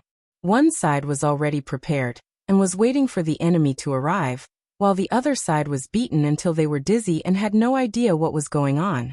They didn't even know where to run next. The 30,000 cavalry had become 30,000 headless flies. They had completely lost the will to fight and didn't know who to fight. In the dark night, there were shadows everywhere. The Yirkiang army, who had no target, only resisted for less than half an hour before they were defeated and began to retreat. But even if they wanted to escape, they couldn't speed up. Who asked them to keep urging their horses forward? They had exhausted the potential of their horses. If they wanted to escape now, they would have to see if their comrades were willing to cooperate with them. Retreat, retreat. Aleifu, who was at the back of the army, was quite lucky. Perhaps because he was already a general leading 30,000 troops, he didn't rush to the front when there was no need for his subordinates to snatch the credit. His position was equivalent to saving his life. It allowed him to be the first to retreat when he saw that the situation wasn't good. Aleifu, who didn't even have the heart to resist, led the 3 battalions on the left, middle, and right, a total of 9,000 cavalry, and flew backwards. At this moment, he didn't know how many people there were in the 5-star army and which division they belonged to. He only knew one thing to do, and that was to retreat and escape. The main general had fled, and the other battalions were only able to put up some resistance. For hours later, when the sky began to brighten, the battle was over. The only people left on the battlefield were the soldiers of the 5-star army, who were holding bloody sabers in their hands. This night, they had killed to their heart's content. Just a preliminary count showed that they had killed more than 3,000 cavalry, and captured more than 17,000. In other words, this battle had completely destroyed Aleifu's main force.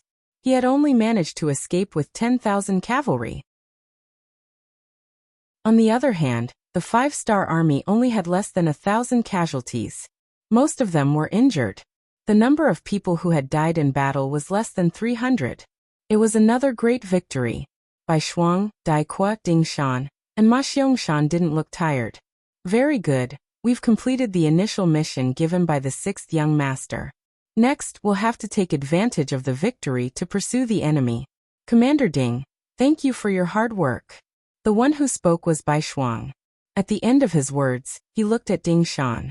Ding Shan's expression was very unsightly, because he would have to withdraw from the battlefield. After all, after 2 battles, the number of cavalry captives alone exceeded 20,000. These people had to be sent away, otherwise, they would become a burden and trouble for the following battles. Of course, this wasn't Bai Shuang's idea. Otherwise, Ding Shan could have refused. But this was Yang Chendong's will, the will of a king.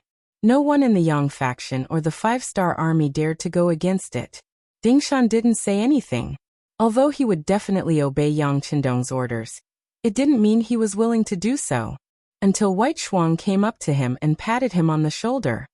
Commander Ding Shan, you still have a chance. If you can quickly escort these captives to Hobokseri, you might have a chance to participate in the Battle of Ala Mountain Pass.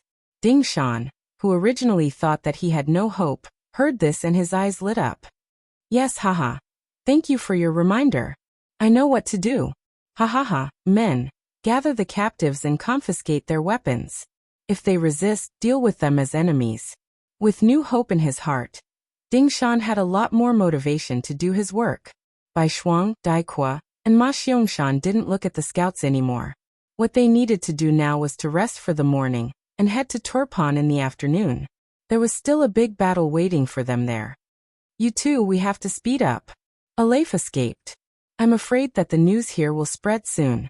If that's the case, the new army will be in great danger. Bai Shuang took the opportunity while the soldiers were taking the time to rest. He took the initiative to find Dai Qua and Ma Xiangshan, the 2 military commanders, to discuss the next military plan. 100,000 Walla cavalry were riding through the thick snow. 50 li in front of them was their target, the new army of the 5-star army. You team up and I team up. Everyone was heading toward the Ala Mountain Pass. Before reaching their destination, no one thought that the war would break out early. The Walla General Bomu also didn't think that it would happen. Speaking of which, as the only survivor of Yeshin's 4 generals, Bomu had extremely high military command ability. He was a general who could both attack and defend. This was why every time Yeshen went out, he was always at ease leaving the rear in Bomu's hands. In Yeshen's view, he didn't lack fierce generals on the battlefield. What he really lacked was a general who could defend his base and constantly change his command on the battlefield to make the most beneficial to his army. Without a doubt, Bomu was such a talent. It was precisely because he was a talent that Bomu was not as optimistic as the generals of the other countries. He had studied Yang Chendong. This was a person who planned before acting. He didn't act, but when he did act, he wanted to see the results. This kind of commander was not to be provoked. Everything he did had a strong purpose. Perhaps there were some things that one couldn't see the use of for the time being, but that didn't mean that what he did was useless. It only proved that one's vision was not there yet.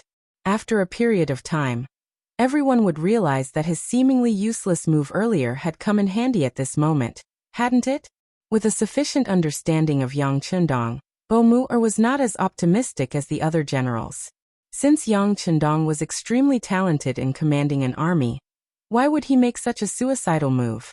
If this time, Yang Chundong knew that the 1st Cavalry Division was in danger, it wouldn't be surprising if he sent a large army or even personally led the expedition. Only this method of sending out reinforcements made Bo-mu unable to figure out what he wanted to do. Bo-mu had also thought, if he were Yang Chundong, what would he do next? Would he counterattack on the way to the Ala mountain pass? It seemed very difficult to do this. After all, it looked like the 5-star army was sandwiching the 5-nation coalition army. But how could it not be that the 5-nation coalition army was sandwiching the 5-star army? On any battlefield, one side had 3 times the strength of the other side. This made Bo-mu see no hope or possibility of victory. Bo-mu had also wondered if the 5-star army would suddenly launch a 2-army sandwiching attack. But as soon as this thought appeared, it immediately disappeared. If they really did this, the 5-nation coalition army was not to be trifled with. Wouldn't they find out and send out troops? If that was the case, the 5-star army would not be able to gain any advantage in the end. It could be said that among these generals, Bo-mu was the only one who used his brain. It was only because he never thought that an army would suddenly enter the battlefield that he overlooked something. This was why he did not see Yang Chundong's tactics and strategic intentions. Bo-mu closed the open map in his hand again and handed it to the person beside him.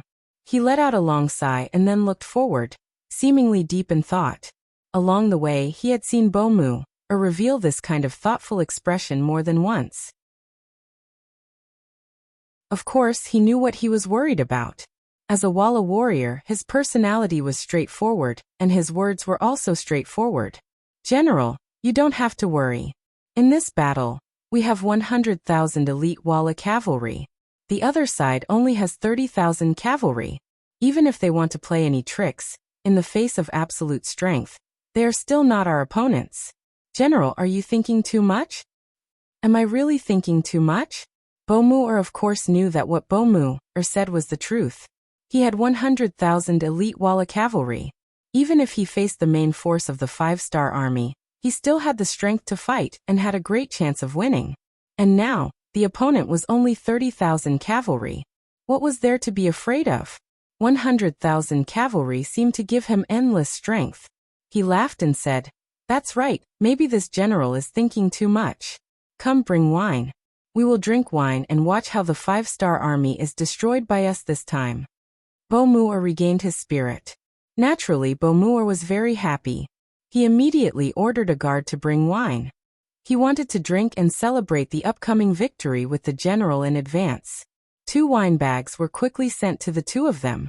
After a light tap, the 2 of them took a big gulp. Bo-mu reached out and wiped the wine from the corner of his mouth. He let out a long sigh. We really don't need to be afraid of anything. But what we should do must be done well. Bo-mu, in a while, you will inform the troops to follow closely. If there is any situation, do not act without authorization. Focus on defense and wait for the final order to attack.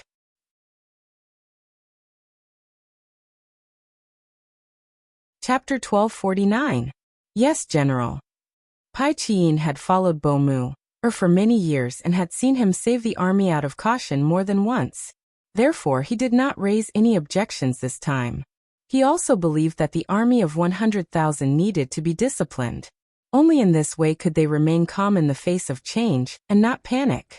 It was said that soldiers followed the heart of the general. With such a cautious general leading the army, it had to be said that the 5-star army's counterattack would be a great obstacle. 50 li in front of the army led by Bo-mu, Suhi was also leading the new army cavalry towards the Ala mountain pass. Their speed was also not fast, only slightly faster than ordinary infantry. The new army had been conserving their strength under the leadership of Suhi. Many of the officers had already raised their suspicions about why they were moving so slowly. The order they had received was to go to the Ayla mountain pass to rescue the 1st Cavalry Division that was heavily surrounded. That was the 1st Cavalry Division, which had always been regarded as the most powerful cavalry. Now that they needed their help, one could imagine how excited everyone was. Suhi was even more so. As someone who had once competed with Tian Hu for the position of commander of the 1st Cavalry Division, he had always regarded it as his responsibility to surpass the other party. Now that the opportunity had finally come, he was so excited that he did not even sleep well. However, with the appearance of the telegrams, Suhi's excited heart quickly cooled down.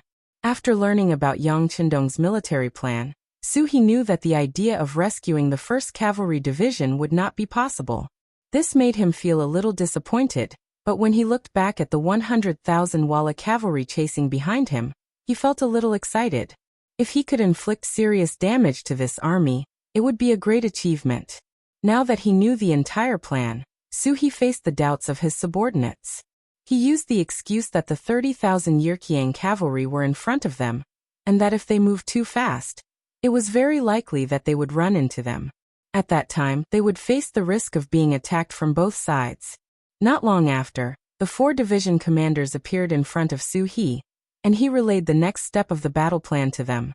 When the 4 division commanders heard that their plan to save the 1st Cavalry Division was fake, and that their real goal was to get rid of the 100,000 Walla cavalry behind them, they were both excited and nervous. Although the new army prided themselves on their strength and dared to go head-to-head with the 1st Cavalry Division, they had to admit that the huge difference in numbers was an important factor that hindered them from completing their plan. But when they knew that they had to deal with 100,000 Walla cavalry this time, they had to admit that the huge difference in numbers was an important factor that hindered them from completing their plan. They had to admit that with such a huge gap, it would be very difficult for them to complete the mission. Only our new army, Kulu, the commander of the 1st Cavalry Division, asked the question that everyone wanted to ask. Suhi looked at Kulu with a gaze of praise. This person had matured very quickly, and his ability to see the big picture was also very effective. He was a good seedling, and he was able to ask the main point of the matter with a single sentence. In order to give everyone confidence, Suhi said, "Of course it's not only us. I can tell you that just last night and this morning, the 1st Cavalry Division's 4th Regiment, the Far Eastern Army's 1st Cavalry Division, and the New Army's Light Cavalry Regiment have already defeated 30,000 Turks and 30,000 Yirkiang cavalry. They are now rushing towards us, and as long as we meet up, it will be time for us to launch an all-out counterattack. At that time, the foreign race's 1st Army will appear from the rear of the Walla Army. When the disparity in numbers isn't too great, we will definitely be able to deal a heavy blow to the Walla Army and break the Allied Army's operation against our 5-star army." This was their trump card, and also the source of their confidence. If everything was as Suhi said, then they would have a total of 80,000 people. With a difference of 10,000 soldiers, they would be able to make up for this gap. Then there's no problem. When Kulu heard this, he nodded happily. He was most worried that they wouldn't have enough soldiers. If the disparity was too great, then this battle wouldn't be easy to fight. After all, the Walla cavalry wasn't to be trifled with. Before the 5-star army appeared, they were the strongest existence. Even the Tatar cavalry wasn't their opponent. The other 3 division commanders also nodded in agreement. Then their bodies emitted a rumbling battle intent. It could be seen that they were also very eager to fight and continue to make contributions. Okay, everyone knows the situation. Now you can all return to your divisions and give your orders to the officers below. Remember, don't let the cat out of the bag before we meet up with the army. There are a lot of tile scouts around us. Suhi was giving advice to the 4 division commanders, reminding them that they must keep the secret well. Unlike the other countries, the Walla cavalry's riding skills weren't inferior to the 5-star army's cavalry. In addition, Bomir was very careful. Not long after the army set off from Tufan City, there were already Walla scouts keeping an eye on them. Although Suhi had sent people to surround and kill them, there were always batches after batches of them died. Because the combat strength of both sides was similar, in the end, no one would end up well. In the end, so he could only let them watch him from the side. Anyway, before they met up with the army, he wouldn't do anything out of the ordinary. Being watched like this could lower Beaumuir's vigilance. After the 4 division commanders agreed, they all retreated and waited to meet up with Bai Shuang and the rest. 2 days later, the first to arrive wasn't the 5-star army's cavalry. Instead, it was Aleifa's 10,000 cavalry that escaped from the west. Previously, Suhi received a telegram from Commander Bai Shuang saying that Aleifu and the 10,000 Yirqiang cavalry were likely to appear on the path of the new army. For this, Suhi also made some arrangements. For example, she sent the 2nd Cavalry Division to the front, and the 3rd Cavalry Division and the 4th Cavalry Division to the left and right. She also told them that once they encountered the defeated cavalry of Yi Erqiang, they did not need to talk. They could just kill them directly. But at the same time, he didn't want to meet them. After all, it was 10,000 cavalry. Without a suitable encirclement, it wouldn't be easy to defeat them. Naturally, Suhi was worried that once he fought with Aleifa's 10,000 cavalrymen, Beaumuir, who was behind him, would soon receive the news. If he couldn't destroy this enemy quickly, it was likely that the new Third Army would face the risk of being attacked from both sides. This was not what he wanted to see. But things might not develop as expected. It was just like how Suhi didn't expect to meet this enemy cavalry, but they still met in the end. When Suhi received the news from the scouts that there was a cavalry with Yi Erqiang's flag on the road ahead, she let out a sigh of relief and order the 2nd, 3rd, and 4th divisions to attack. We must defeat this enemy in the shortest time possible. At the same time, inform the 1st Cavalry Division to block the charge of the Walla cavalry, and buy us enough time to deal with the enemy. Next, it would be a competition to see who was faster.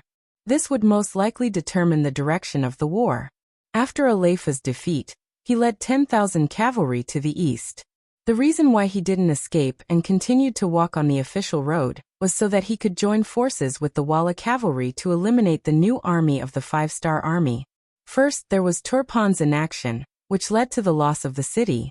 Then there was the sneak attack here, leaving only 10,000 men left.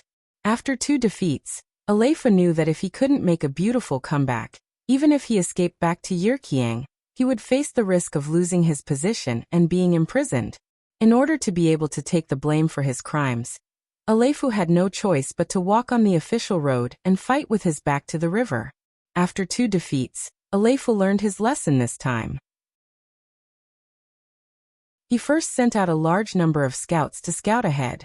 At the same time, he also sent a group of elite scouts to take a detour. Their mission was to meet General Beaumuir of the Wara and tell him what happened to them. Then they would form a pincer attack on the new army. After sending out the scouts, Aleifu ordered the army to be ready for a defensive battle at any time. He only had 10,000 cavalry, so he wouldn't charge at the Xian San army that had 30,000 cavalry. He only needed to stand guard here and wait for the Walla cavalry to rush up. Then he could launch a pincer attack.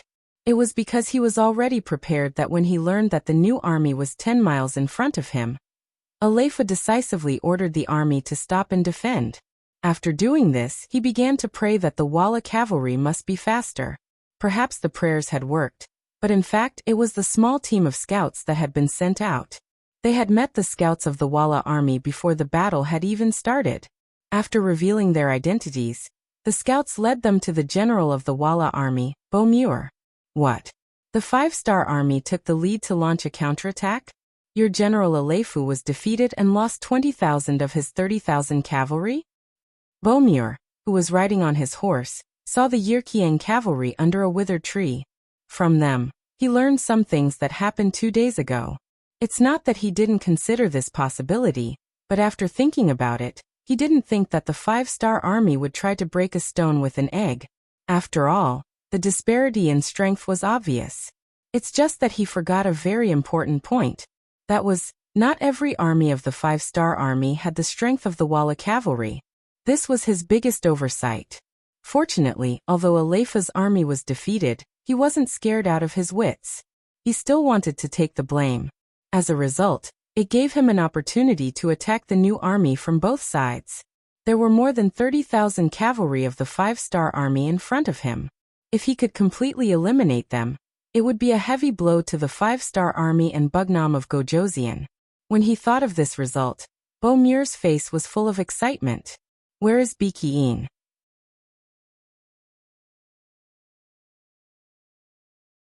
Chapter 1250. I'm here. Pekiai seemed to have thought of something and replied excitedly. This general will give you 30,000 elite cavalrymen. I want you to take them and launch a fierce attack on the first army. The main army will arrive soon. Do you have the confidence to open a gap and join up with General Aleifu? After thinking it over, Bo-Muir still decided to send 30,000 troops. In his opinion, if he sent too few, it would be difficult to break through the enemy's defense line. If he sent too many, he might be in danger if something unexpected happened. Thus, 30,000 was suitable. Finally, he could lead his troops to fight the 5-star army. Pekiai was naturally excited and replied happily. Please rest assured, General. I will not disappoint you. Very good. Go ahead. After giving Pekiai a look of praise, Bo-Muir immediately gave the order.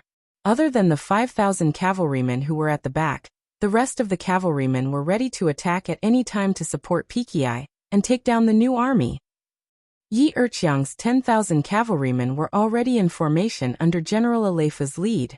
Strong bows were held in their hands, and they were 5 miles away. Aleifu, who was in heavy armor, looked forward with a slightly anxious gaze. He didn't know if the scouts he sent to inform the Walla army had completed their mission. If not, he didn't have much confidence in holding on for long with his 10,000 cavalrymen. Unknowingly, the sky had turned gloomy once again. Snowflakes drifted down. Aleifu reached out his right hand to catch a snowflake as a look of surprise flashed across his eyes. It's snowing heavily. Then, the snow filled the sky and filled the space in a very short time. For a moment, even the line of sight was blocked. This made Aleifu's heart sink involuntarily. Obstructed vision was not a good thing for long-range archers. Unable to accurately lock onto the target, Aleifu cursed the heavens for not opening their eyes. How could it snow so heavily at this time? But at the same time, he couldn't help but raise his spirits and give orders to the cavalrymen.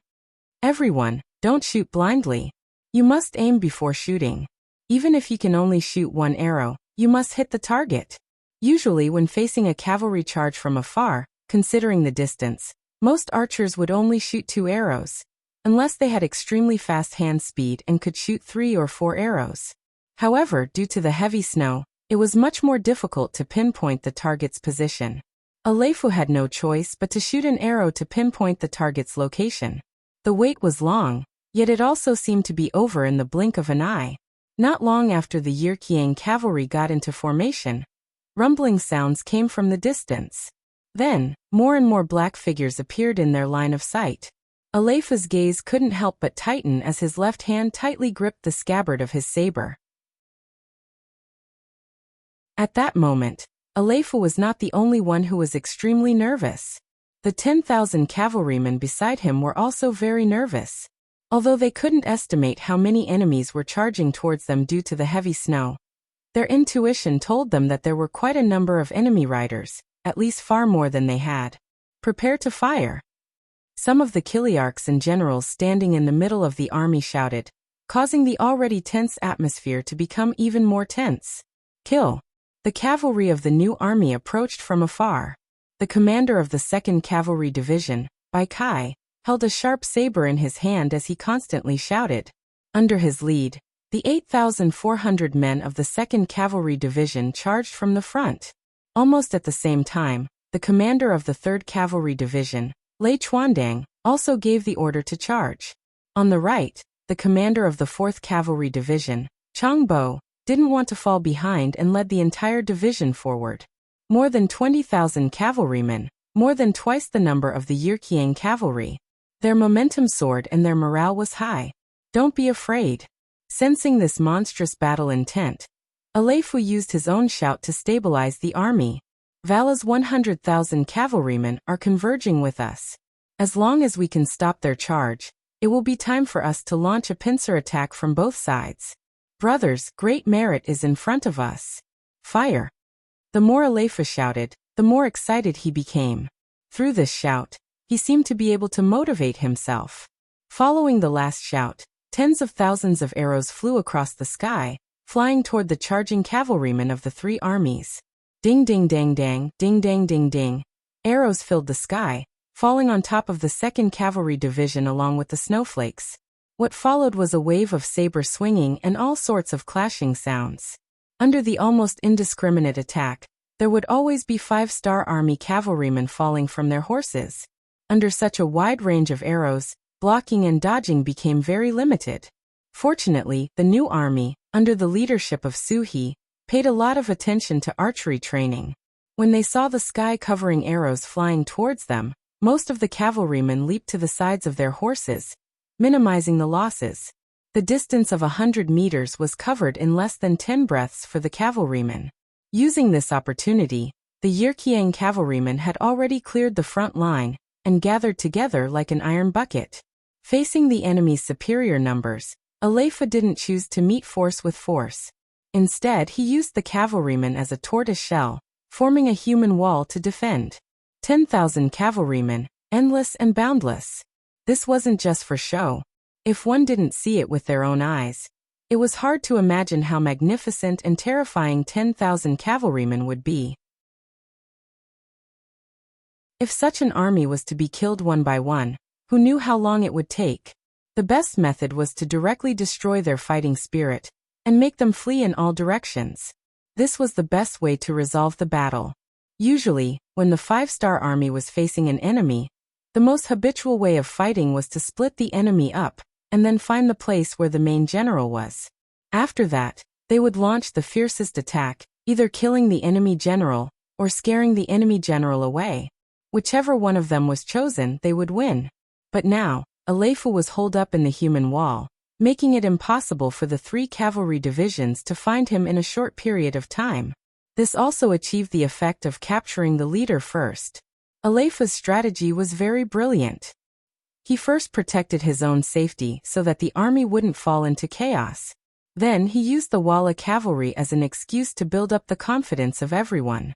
With a cohesive heart and hope, such an army would not be easily defeated. At the very least, it wouldn't be resolved in a short time. In the blink of an eye, an hour had passed, and the 3 cavalry divisions had only managed to wipe out 2,000 or so cavalrymen on the outer perimeter. This rate of attrition made the 3 cavalry division commanders extremely anxious, but there was nothing they could do. Continue to charge. Stop using arrows and arrows. Use bows and arrows to attack and close the distance. Try to open an opening as soon as possible. 2nd Cavalry Division Commander Bai Kai thought that at this time, 1st Cavalry Division Commander Kalu was about to face the Walla cavalry's charge. He immediately felt a huge pressure on his body. In fact, Commander Kalu had already seen the 30,000 cavalrymen led by Tai Chiyin. Moreover, both sides were already fighting. This time, after receiving the order, the 30,000 cavalrymen did not stop for a single moment, using their fastest speed to appear in front of the 1st Cavalry Division's front lines. Their only thought was to render a great contribution. This time, after receiving the order, the 30,000 cavalrymen did not stop for a single moment, using their fastest speed to appear in front of the 1st Cavalry Division's front lines. Then, relying on their advantage in numbers, they launched an earth-shattering charge. Arrows were shot from afar. After 2 rounds of arrows, at least 1,000 cavalrymen were killed or injured. Kalu pulled out his cavalry sword and no longer defended. Instead, he changed to a frontal assault, not defending and counterattacking. This was the method Kalu prepared for the enemy. He wanted to catch the enemy off guard. He wanted to catch them off guard. Of the 8,400 cavalry warriors, apart from the 3,400 who continued to harass the enemy with arrows, the other 5,000 cavalrymen followed him and counterattacked with arrows. When they charged into the enemy's camp, Tai Chiyin, who was waiting to see the 5-star army's performance, couldn't help but widen his eyes at this moment. On the way here, Tikian had thought about whether his sudden appearance would catch the other side off guard, or whether the other side had already prepared for it. For example, if the other side had already prepared something like a barricade or an iron caltrop, and how to deal with the next situation, using the smallest price to obtain the greatest victory, and so on. However, when he arrived, he didn't see the 1st Cavalry Division preparing anything. He didn't even see the most basic of obstacles. This made him happy. He thought that he was fast enough and took advantage of the time difference. This way, he was even more confident. With 30,000 men against less than 10,000 cavalrymen, wouldn't it be easy? It could be said that Tai Chien had made several preparations. He was just waiting for the enemy to make a move. But what he didn't expect was that the enemy would actually counterattack. This greatly exceeded his expectations. Many of the cavalrymen charging at the front didn't expect this either. When Kulu led his 5,000 cavalrymen to charge, there were still many Walla cavalrymen who were crouching on the sides of their horses, or under their horses, making tactical movements to avoid the arrows. Unexpectedly, the enemy cavalry appeared beside them. Caught off guard, many soldiers didn't even have the chance to raise their swords before they were killed by the approaching cavalry of the 5-star army. In a short period of time, at least 600 cavalrymen were killed in a single clash, and the number of injured reached a shocking number of more than 1,000. Just one wave of arrows, coupled with an unexpected wave of arrows, had instantly killed more than 3,000 of the enemy. Kulu had only lost less than 200 of his cavalry, and most of them were still injured. With this great victory, he led his 5,000 cavalrymen back safely.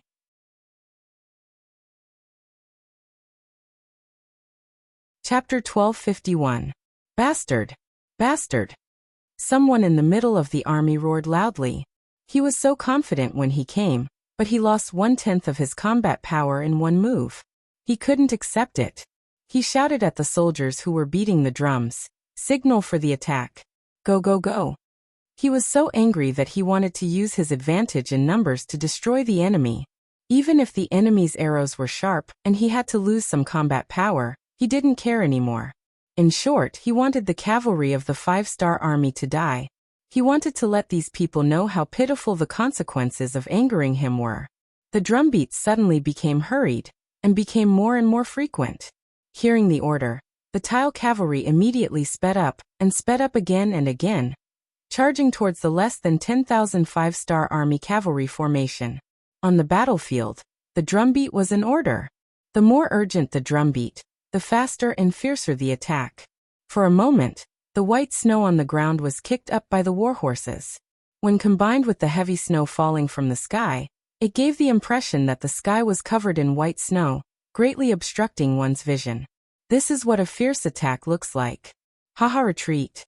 Commander Kulu, who had just returned to the front with a victory, looked at the Walla cavalry from afar.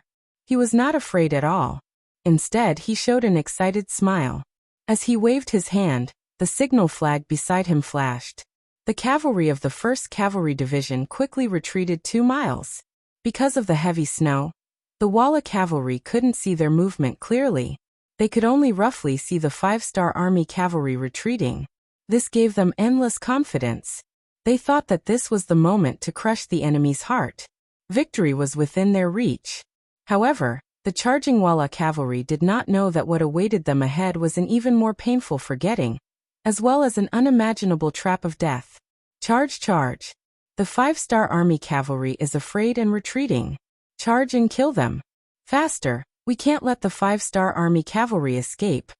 Under the shouts of the Kiliarchs, the entire Walla cavalry's morale kept increasing. They kept increasing their speed. It felt like they wouldn't be able to get any credit if they were a step slower. Charge. Ah. Hell, charge. Ah. Save, charge. Ah. No. In the heavy snow, the Walla cavalry got closer and closer to the 1st Cavalry Division. When they were 1 mile away, something strange happened. Rows of sharpened wooden stakes suddenly appeared in front of them. If their vision allowed, they could make all kinds of evasive maneuvers, and even stop their horses from 300 meters away to avoid any losses. But now, they were charging too fast and their line of sight was limited. The faster the cavalry charged, the more violent the impact they had on the barricades. In a short period of time, at least 1,000 cavalrymen were killed, and the number who couldn't get up was uncountable. The appearance of the 3 barricades became a nightmare for the charging Walla cavalry.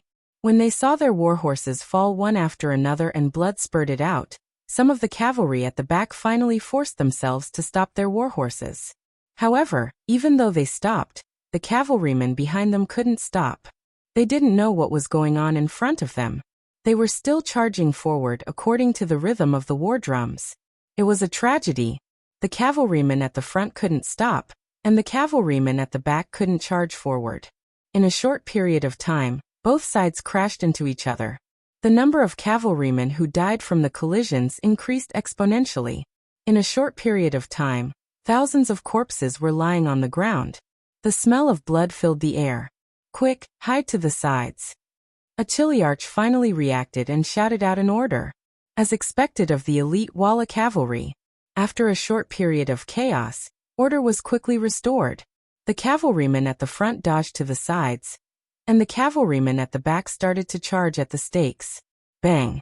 Clang! Clang! Clang! Clang! Clang! All kinds of noises were heard.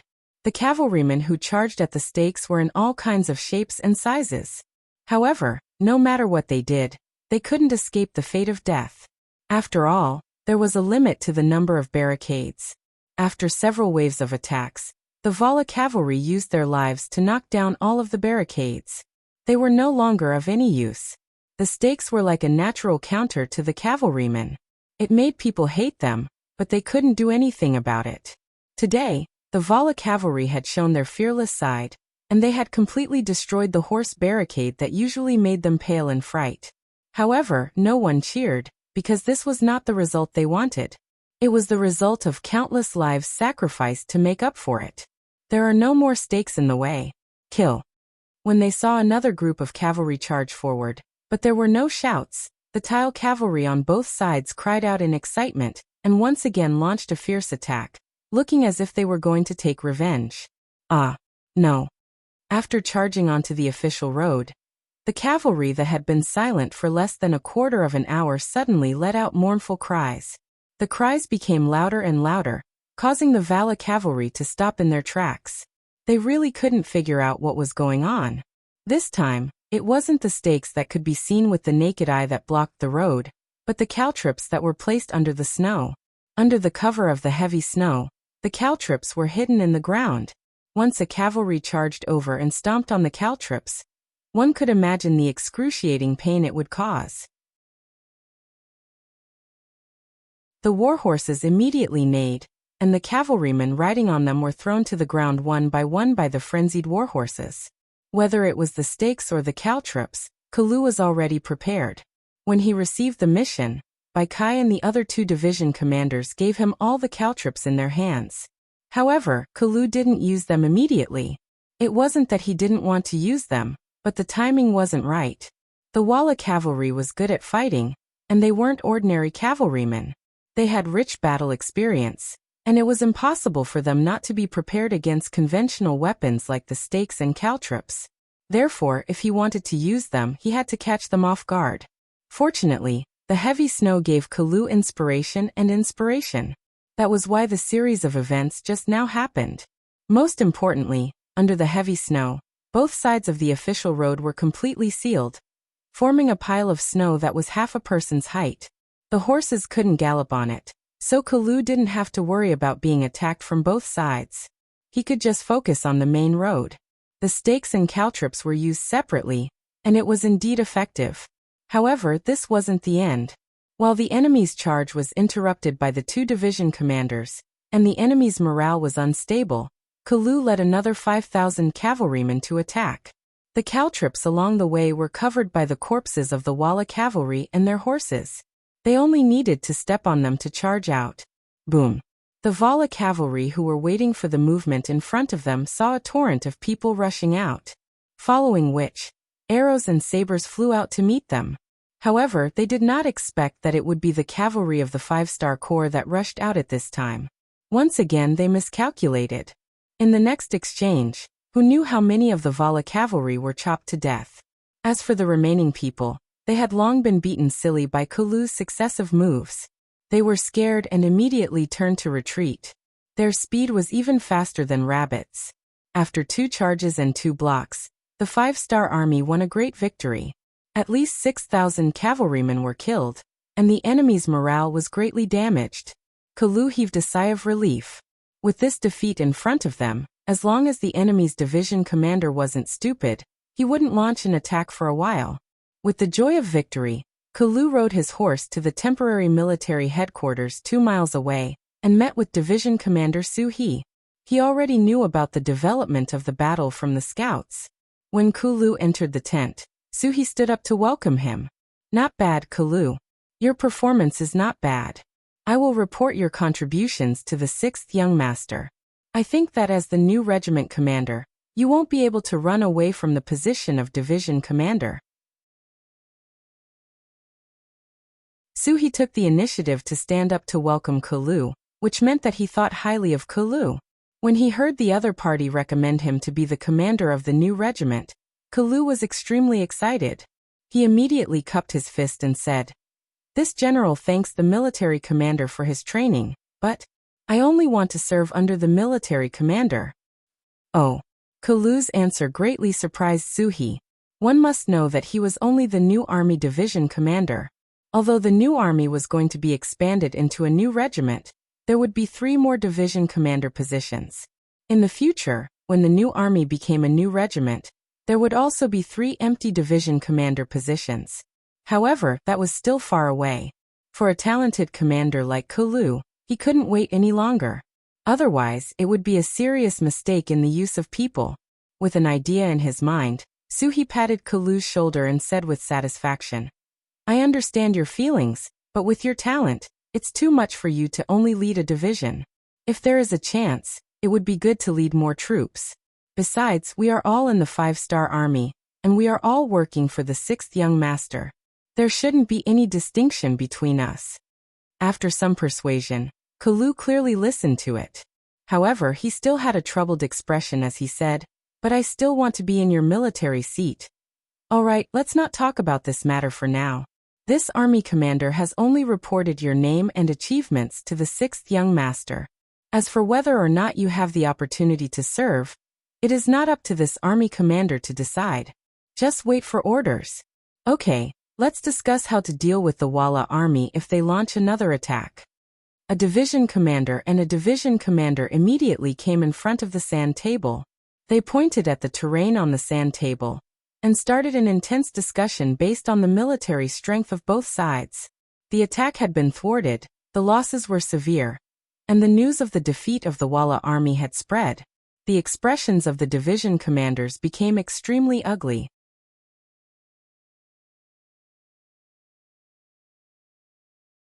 Chapter 1252. Originally, he had thought that he was leading the most elite cavalry in the world, and had an absolute advantage in terms of military strength. He had thought that he would be able to win this first battle, and he would also become the first general of the 5-Nation Alliance to defeat the 5-star army on the battlefield. But he didn't expect that the greater the hope, the greater the disappointment. He actually lost 6,000 soldiers. This result was too unsatisfactory, and he couldn't accept it. Should he continue to charge? Tai Qin really wanted to give such an order, but when he saw that the other generals in the tent had their heads lowered and seemed to have a lot on their minds, he finally suppressed the anger in his heart. He changed the topic and said, "Previously, I was too impulsive and caused the army to suffer losses. Regarding this matter, I will personally apologize to General Beaumeur. As for everyone, take a good rest.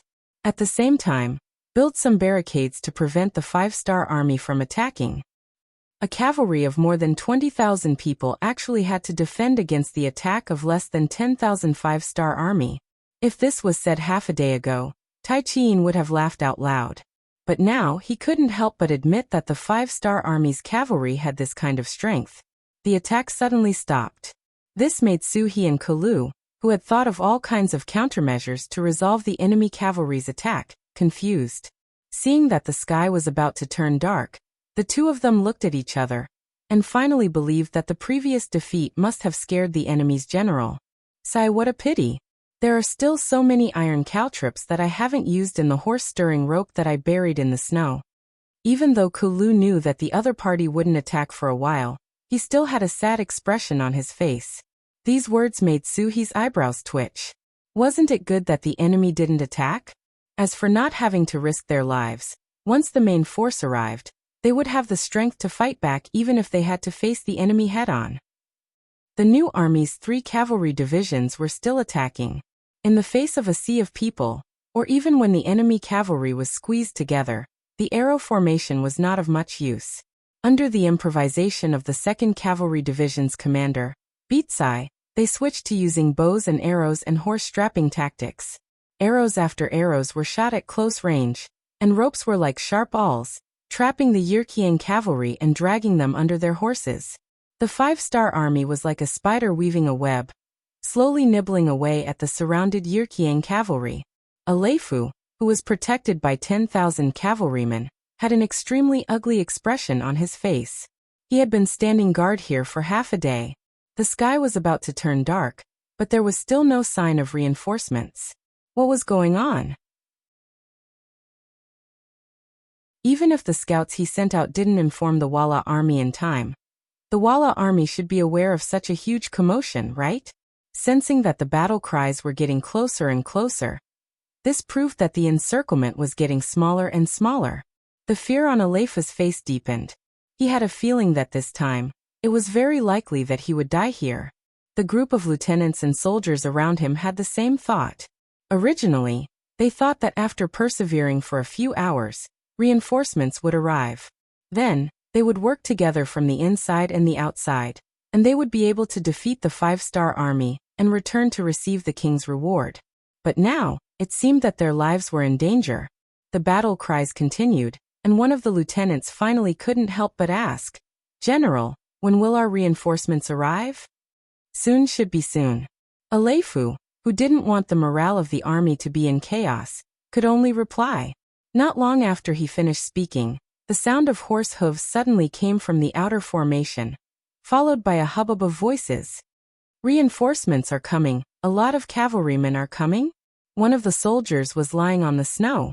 When he raised his head, he had a joyful expression on his face. "Oh, then it must be the reinforcements. Haha, the reinforcements are here. Tell the brothers we must hold on. Victory is right in front of us." Aleifu changed from his previous silent appearance. At this moment, he became lively again. That's right, reinforcements were coming, but it wasn't the Walla cavalry. After Baiqian's repeated failures, he was indeed afraid of the 5-star army's cavalry. He chose to stay put and wait for Bomir to lead the main force.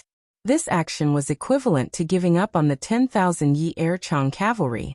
If it wasn't the Walla cavalry, then it was the 5-star army that had chased Aleifu all the way and defeated them. They were Bai Shuang's 4th Cavalry Regiment, Daikua's 1st Cavalry Division, and Ma Xiangshan's Cavalry Regiment. After a series of battles, Bai Shuang and the others rested for half a day.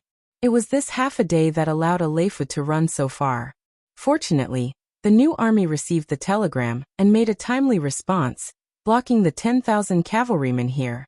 After the two sides met, the commander of the new army's 2nd Cavalry Division, Bai Kai, said excitedly, "It's great that you guys are here. How about this? Let's work together and try to take down the Yi Erchong cavalry as soon as possible." As he spoke, Bai Kai prepared to give the order to attack again. But he was stopped by Bai Shuang. "Commander Bai, don't be impatient." Although Bai Shuang was a regiment commander, he was the regiment commander of the 1st Cavalry Division and Yangchendong student. Furthermore, he had performed many meritorious deeds. This kind of status was more than enough to be a division commander in any other unit. Since he suddenly spoke, even Bai Kai couldn't criticize him. When everyone's eyes fell on Bai Shuang, the young commander touched the tip of his nose embarrassedly and said, "Everyone, don't look at me like that. I just want to see if I can convince the Yi Erchong cavalry. Isn't it better to subdue them without fighting?" "Convince them? How can this?" Bai Kai wanted to say that it was impossible. But when he considered that the situation had completely reversed, and that the enemy was only hoping for the reinforcements of the Walla cavalry, there was no movement from the Walla cavalry at this time. This path should not be possible. Perhaps persuading the enemy to surrender now would have an unexpected effect. It didn't take much effort. It was just letting Bai Shuang test it out. Even if it didn't succeed, they wouldn't lose anything. The other commanders laughed and agreed to Bai Shuang's request. Thank you, everyone. I'll give it a try. Bai Shuang smiled gratefully at everyone. Then he rode his horse to the surrounded Yi Erchang's camp. He didn't know when it happened, but there was already an object similar to a loudspeaker made of iron in his hand. When he was studying with Yang Chendong in the Yang Family Academy, he made many simple and effective things like this. Now there were many similar small things in his 4th regiment. With the metal loudspeaker in his hand, Bai Shuang's voice echoed in the snowy night. Brothers of Yi Erchang and General Aleifu, how are you? I am Bai Shuang, the commander of the 4th Regiment of the 1st Cavalry Division of the 5-Star Army. Oh, you may not know me, but I know you because 3 nights ago, I set you up to attack the camp and defeated you.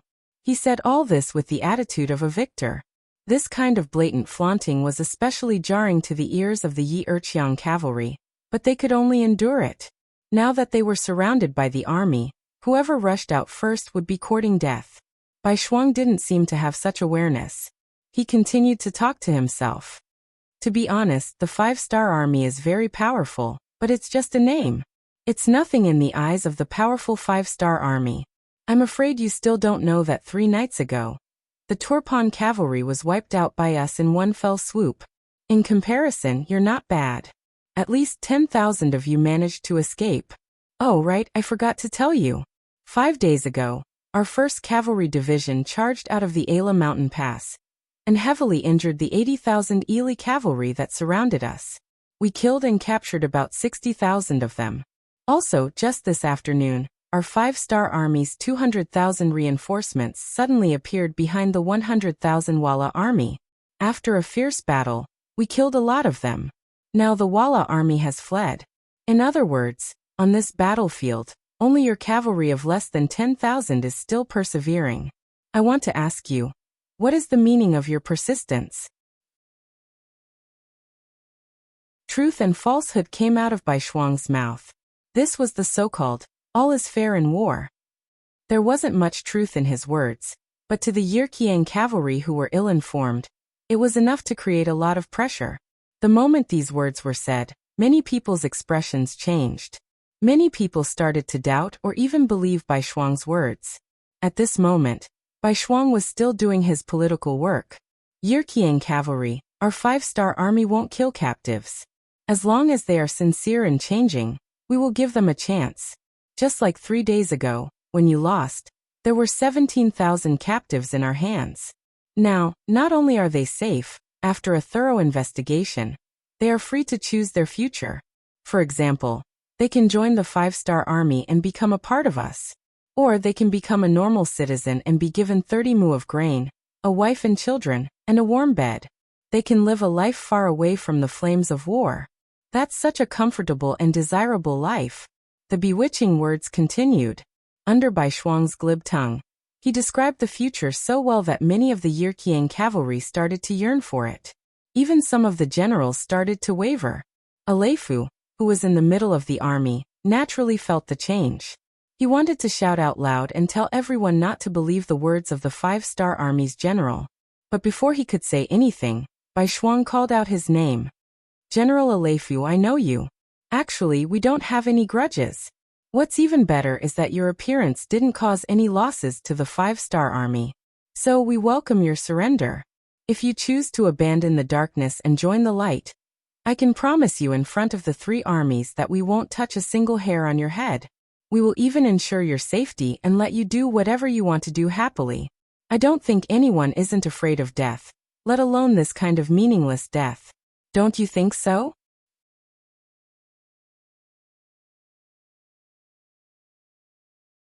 Chapter 1253. Alright, I've said everything that needs to be said. I'll give you the time it takes for an incense stick to burn to consider. During this time, I can guarantee the safety of those who surrender. On the other hand, if anyone still wishes to resist, the final attack will be launched after an incense stick. At that time, regardless of whether you are a general or a soldier, you will be killed without mercy. At the end of his speech, Bai Shuang's tone became incomparably resolute, revealing his cold-blooded side as a general. An incense stick would determine life and death. At this moment, the attack had already stopped. However, One could foresee that if these people did not surrender, a new round of attacks would be even more ferocious after an incense stick's worth of time. At that time, not many people would be able to survive. Apart from the night's cold wind, the camp of tens of thousands of soldiers was eerily silent. Even the war horses had stopped neighing, causing the atmosphere to become extremely strange. The silence lasted for an unknown period of time, until someone among the Yi Erqiang cavalry spoke up. "I don't want to die. I still have my parents, wife, and children at home. I want to live. I want to surrender." This voice was like a stone thrown into a tranquil pool of water, instantly attracting even more resonance. For a moment, countless people echoed the voice. "That's right, we don't want to die either. We choose to surrender." As this voice became more and more intense, the cavalry began to walk out of the crowd. They threw down their weapons, dismounted, and squatted in front of the 5-star army cavalry with their hands on their heads. "Very good. Move these people over there, and get them some food." Division Commander Bai Kai's face blossomed into a smile. Originally, they had to pay a price to obtain victory. Now, with just a few words, they had forced a large number of people to choose to surrender. This method of winning without expending any effort was truly brilliant. When he looked at Bai Shuang, his eyes were filled with admiration. With this example in front of them, more and more Yi Erqiang cavalry chose to surrender. They wanted to live, and they also had the right to choose between life and death. As more and more ordinary soldiers chose to surrender, some of the sergeants, decharges, centurions, and even 2 kiliarchs in the army also chose to surrender. The Yi Erqiang cavalry camp seemed to be collapsing by itself. A Leifu, who was in the middle of the army, had an ugly expression on his face. Although he knew that he would be defeated, he was defeated so quickly that many of the soldiers did not even ask for his opinion before surrendering. A feeling of the general trend of the battle was deeply entangled in his heart. The number of soldiers on the outer perimeter dwindled, and the number of people who chose to surrender changed from the initial few to the entire battalion. Seeing his personal guards looking at him expectantly, Aleifu sighed deeply and said, "All right, you guys can also make your own choice. This general will not force you guys to do so. But I cannot surrender. I am Yi Erqiang's general. I am." At this moment, Aleifu still wanted to express some emotions to engrave his will. However, before he could finish his words, the bodyguards around him had already started to persuade him. "General, we've already lost. Even if you don't surrender, the result won't change. General, once the news of our defeat spreads back to the country, I'm afraid it will be very disadvantageous for you. Even if you sacrifice yourself now, you won't be able to change the result. You won't receive any glory either. General, where there's life, there's hope. As long as we're still alive, there's hope. At worst, we'll follow the general's army and stay away from the war. Wouldn't it be great to be a farmer? General, the general trend has already passed. If you don't surrender now, you'll only lose your life in vain. It's meaningless. General." All the bodyguards were trying to persuade Aleifu. Everyone had different opinions, but their goal was the same. That was to persuade the general to make the same choice as them. As a bodyguard, their greatest responsibility was to protect the general's safety. If something happened to the general, it would mean that the bodyguards did not fulfill their responsibilities. It would be a disgrace. Although they had already chosen to surrender, if the general chose to die in battle, it would also mean that they did not complete their mission. This would become a lifelong regret for many people.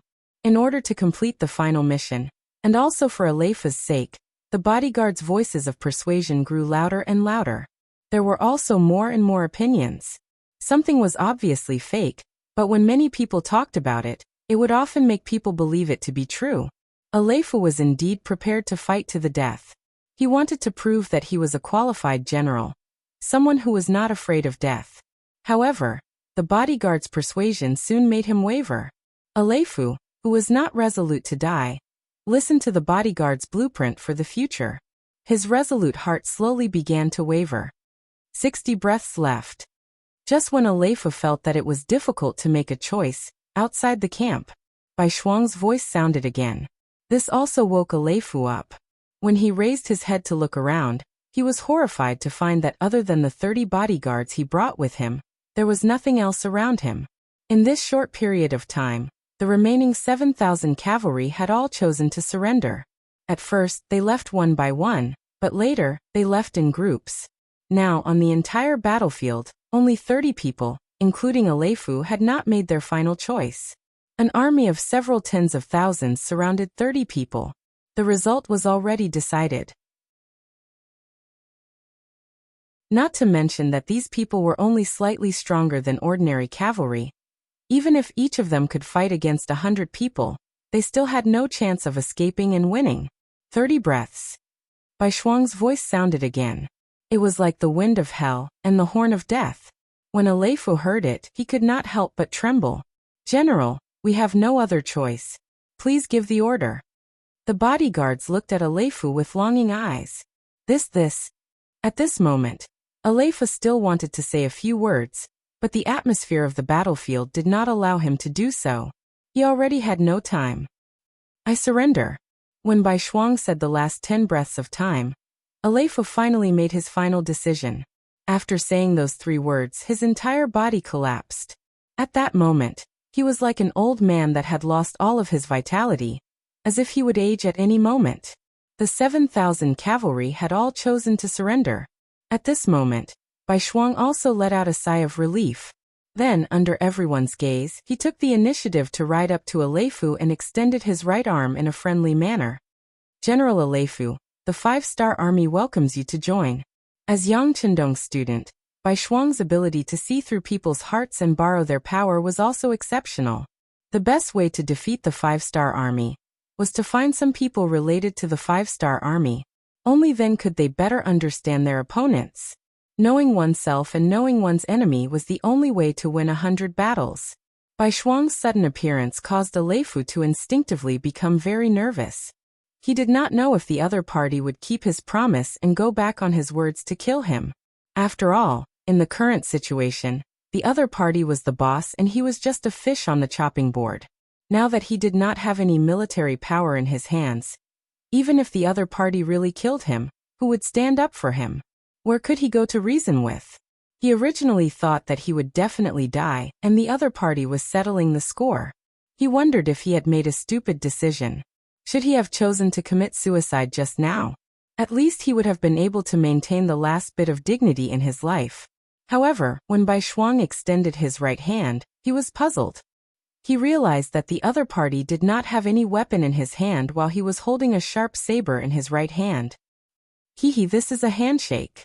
It is one of the etiquette of our 5-star army. It is a sign of friendship. Could it be that General Alefu does not want to be my friend? Seeing Alefu's nervous expression, Bai Shuang said with a smile. "Friend. Us." At this moment, Alefu was even more puzzled. "Yes, you chose to surrender to our 5-star army. Now we are no longer enemies, but friends. Could it be that you are not happy?" Bai Shuang said with a firm tone. Alefu's eyes lit up. To be able to become friends with a general like Bai Shuang was definitely beneficial to him. At least he did not have to worry about his safety. He immediately put down his saber and imitated Bai Shuang's action, and extended his right hand. When the 2 hands shook, he kept repeating, "Yes, we are friends, we are friends." After subduing Alefu, the several armies merged together and headed straight for the temporary headquarters of the new army. Although they won this battle, the war was not over. It was only the beginning because there were even more powerful enemies standing in front of them that needed to be conquered. Turpan City. The city that had been under siege for several days showed no signs of falling. On the contrary, it was getting more and more ferocious. The 10,000 infantrymen sent out by Turpan City suffered losses after repeated attacks. There were only about 3,000 left. All of this was because of money. After the first batch of city defenders, who were made up of residents, received their due rewards, more and more youths signed up to defend the city, reaching 30,000. With so many people going up the city walls and picking up weapons, the entire Turpan city was impregnable. Of course, the amount of gold and silver paid every day was not small. The mountain of silver in front of the palace square was shrinking at a speed visible to the naked eye. Regarding all of this, Yang Chendong was not worried at all. In his eyes, any problem that could be solved with money was not a problem at all. They had a large amount of territory, as well as 3 production bases in Qiqian City, Shaowei Province and Beginning City. Every day, just the variety of fresh products and items produced was already out of the ordinary. The products produced by the Yang family were all of the best quality, especially the endless variety of new things. They had become the most sought-after goods for various countries and forces. For example, glass products, mirrors, cigarettes, and cosmetics could bring in a lot of profits for the Yang family.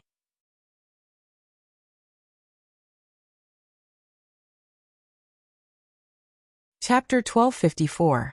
When money was no longer a shackle to development, it also pushed the wheel of Yangtze's development to become stronger and stronger. With money came endless motivation. When the textile industry was constantly improving and developing, the iron smelting technology had also improved. After a large area of land was also developed, Yangtze's development had become unstoppable. Every day, a large number of military supplies were transported to the front line by water and land. They were transported to the 5-star army who were about to go to war. They were the most solid backing, helping them to exert their most powerful combat power on the battlefield. Just like all the soldiers of the 5-star army in the first city and the areas west and south of the first city, each of them had a cotton military coat. It could not only keep them warm in the cold weather, but it could also become a life-saving garment. Such a good thing was envied by many of their enemies. However, they could only be envious. After all, no one could be like Yang Xie, who owned tens of millions of acres of cotton land in the entire Southeast Asia. These were also the biggest reasons why Yang Chendong could continue to fight in the north and south. It was precisely because of the sufficient logistical support and the high treatment of the soldiers that more people joined the 5-star army. This allowed the military strength of the 5-star army not to retreat after a long war, but to expand instead. Young Master, 500,000 taels of silver have been used.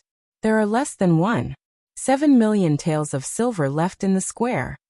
Beta Persei was not only Yang Chendong's servant, but he was also responsible for his absolute safety. Most of the time he also acted as an assistant, secretary, or even a housekeeper. Okay, got it. Yang Chendong did not stop his actions because of Beta Persei's report. At this moment he was drafting a telegram to send to the new 5-star army. With the sudden addition of White Shuang's 4th Regiment, the originally disadvantageous situation was instantly reversed. Although they were still inferior to the other party in terms of total military strength, they were already on par with each other in terms of combat strength.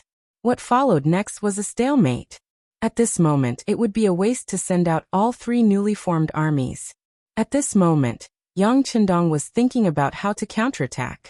The first step of the counterattack was to break the siege of Turpan, and then make the necessary preparations for the next step. Yang Chendong was the undisputed leader of Yang Xie and the 5-star army. What was a leader? He could see things that ordinary people couldn't see, think of things that ordinary people couldn't think of, and make the right decisions that ordinary people couldn't make. Taking 1 step and seeing 3 steps ahead was an expert. Taking 1 step and seeing 5 steps ahead was the style of a general.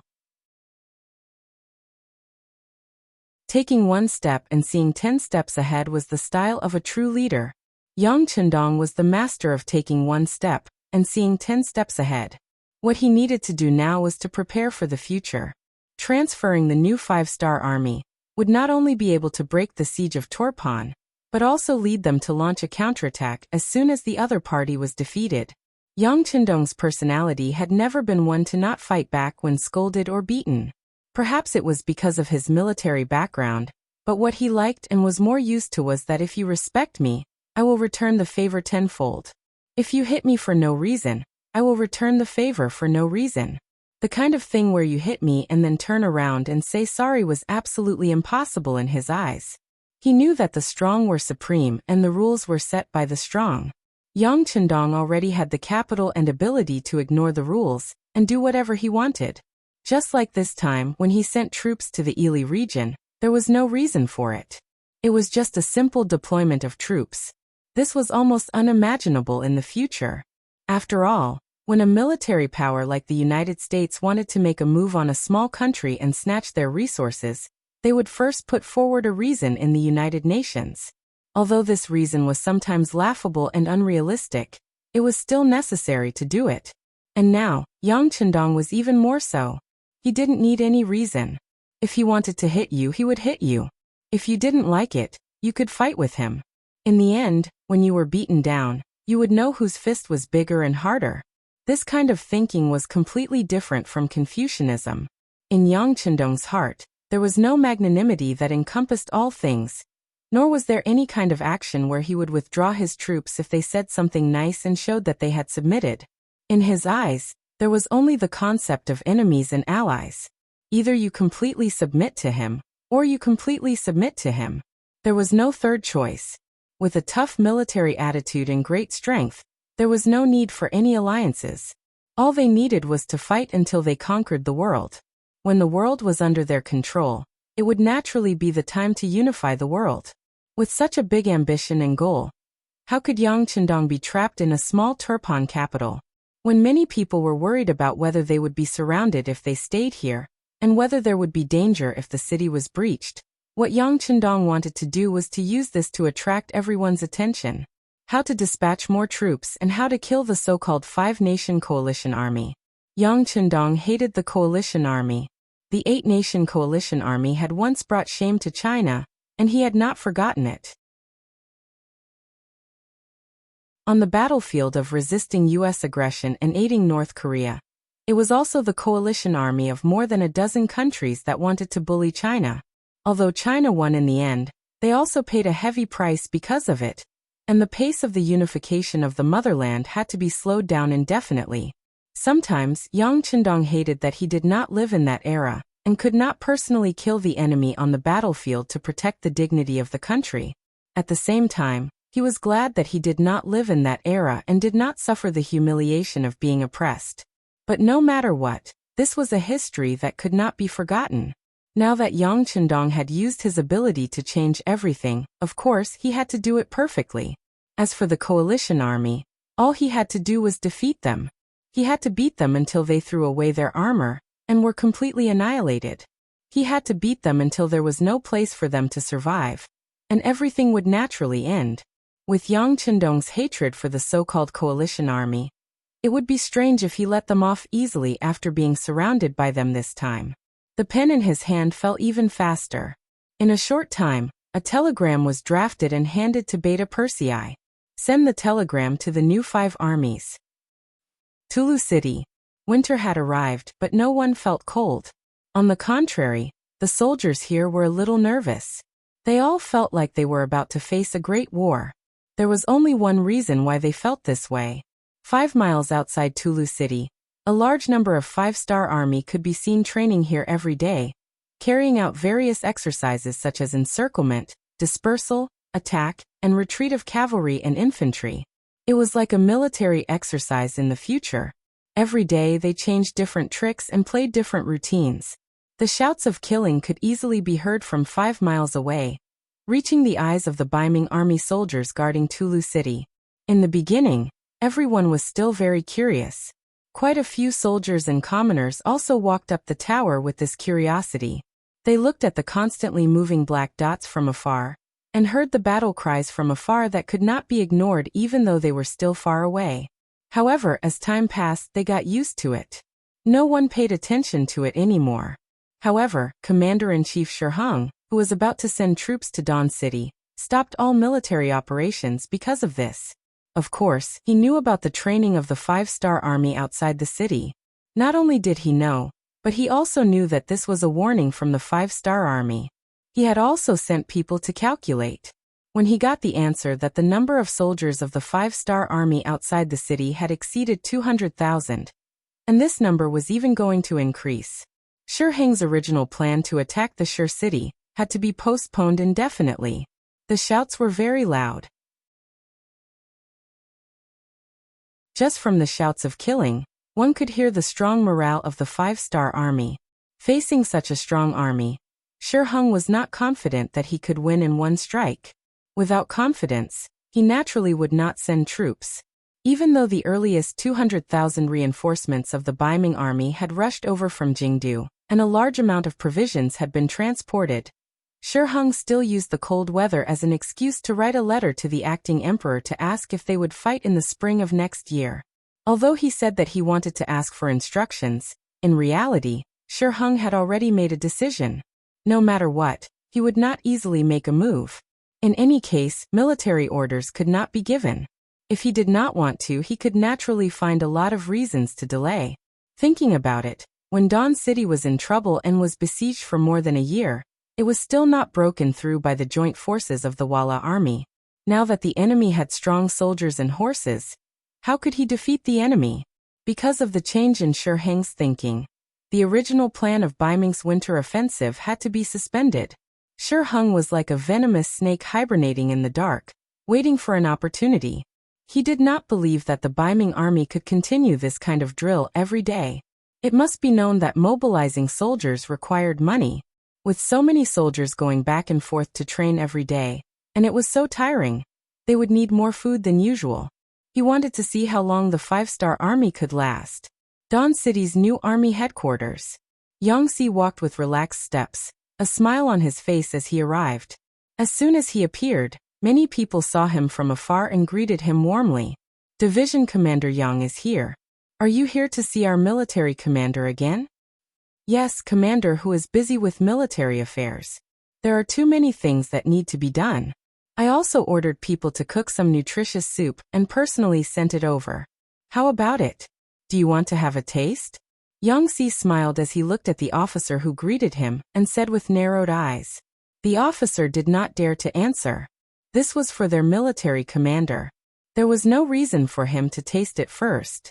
He quickly found an excuse that he was too busy and kindly refused. Yangtze chuckled and did not take it seriously. He was just being polite and did not take it seriously. He still walked into the military headquarters. At this time, Tiger's Mane was looking at some information in his hands in a spacious office. His brows were tightly knitted together. When there was a knock on the door, he habitually shouted, "Come in." He first smelled a fragrance, then saw Yangtze walk in with a smile.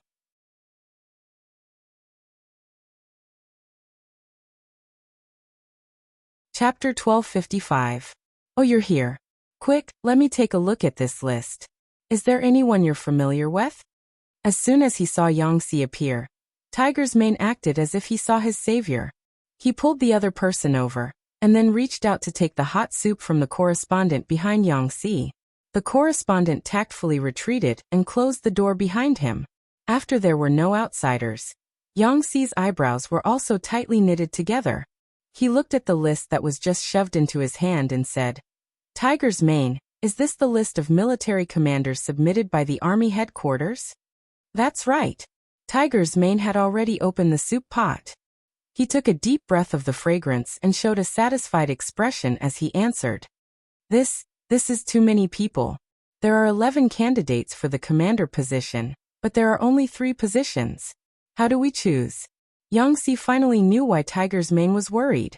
If it was him, he would also have a headache because there were too many monks and too little porridge. One had to know that anyone who could be on this list was not a mediocre person. Not only were their talents not simple, but their backgrounds were also very complicated. If he didn't do it well and couldn't figure out the relationship, he would offend people. It was fine to offend a gentleman, but if he offended a villain, he could be stabbed in the back at any time. No one would like this feeling. Wrong, it's true that there are 11 people, but it's not 3 positions. There's only 1 position left. Tiger's Mane replied while drinking the hot soup with an expression of enjoyment on his face. I've already reported Luge was named to the young master. Not only did the young master agree, but he also decided on another position. It's the commander of the new army's 1st Cavalry Division, Kalu. Therefore, there is only 1 empty position left. F***CK, how do we choose? This is too difficult. When he heard that it was only 1 out of 11, Yangtze didn't know what to do. Of course it's hard. Otherwise, why would I be so worried? Tiger's Mane could tell that Yangtze had the intention to retreat, so he immediately cut off his path of retreat. You should know that when our new army is formed, You will lose your position as the logistics commander. It's not like you don't know this. It's related to your future. Tiger's Mane was right. With the continuous development of the 5-star army, the logistics of the army had become the most important issue. Yang Chendong also decided to establish a logistics department for the army. Based on Yang Xi's consistent performance, he naturally became the best choice for the logistics commander.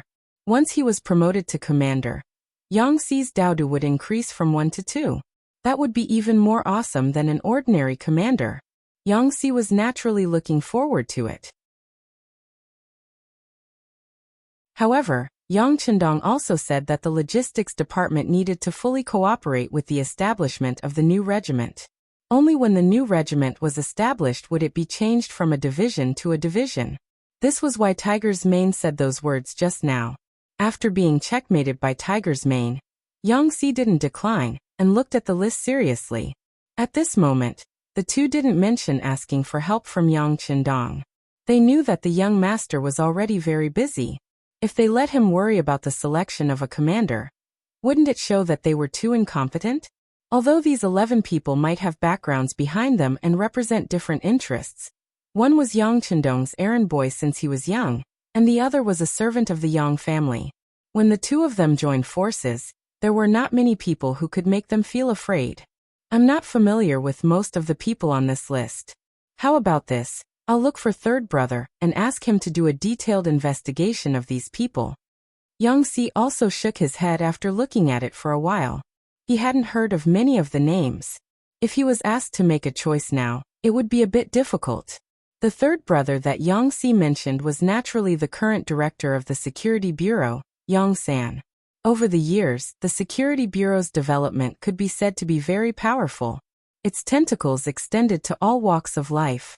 It was definitely not a problem to investigate these 11 people with high identities.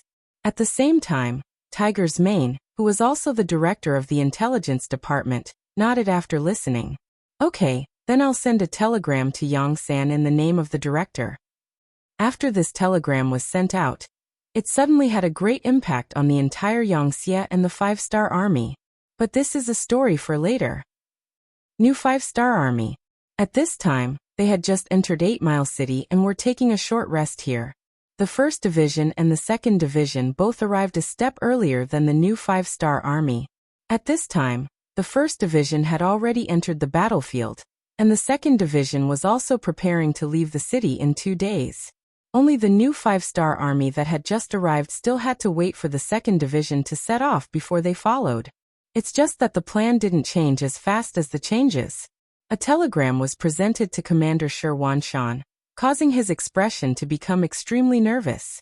Bugnam of Gojoseon is actually surrounded in Torpon City? Looking at this telegram with the word top secret written on it, Shi Wanshan was dumbfounded. His hand that was holding the telegram trembled. He looked up and found that there was no one else around, so he calmed down a little. He knew very well in his heart what kind of sensation and impact this news would cause once it was spread out. He was afraid that the entire battle plan would have to be changed. After all, no one's safety could be compared to Yang Chendong's. Such an important rescue operation was actually handed over to the new 5-star army. This is absolute trust, and also a heavy responsibility. After reading all the contents of the telegram, Shi Wanshan let out a deep breath. There was some excitement in his eyes, but more than that, there was excitement. As a surrendered general and the commander of the new 5-star army, Shi Wanshan had always been under a lot of pressure. Because of their foundation, many high-ranking generals in the new 5-star army were surrendered generals.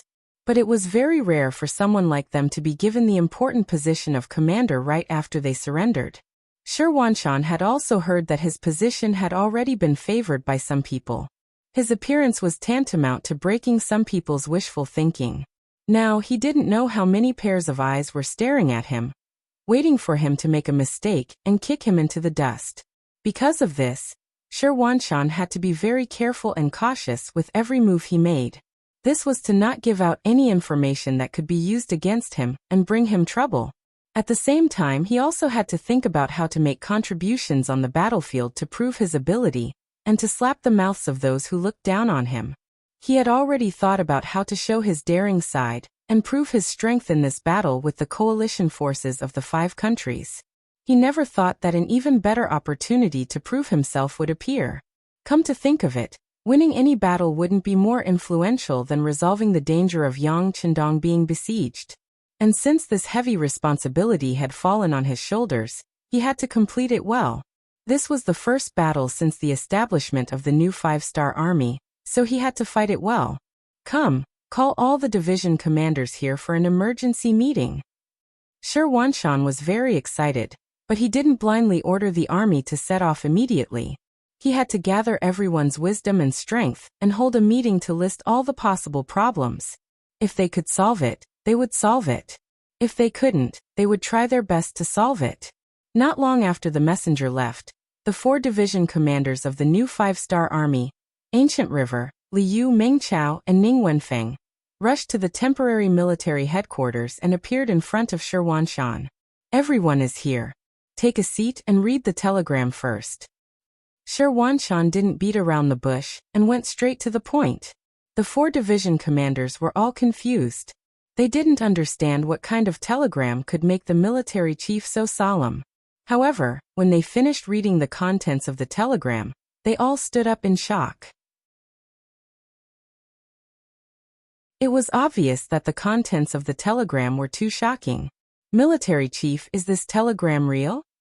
The commander of the 2nd Cavalry Division, Liu, couldn't help but ask after passing the telegram to the commander of the 3rd Cavalry Division, Meng Chao.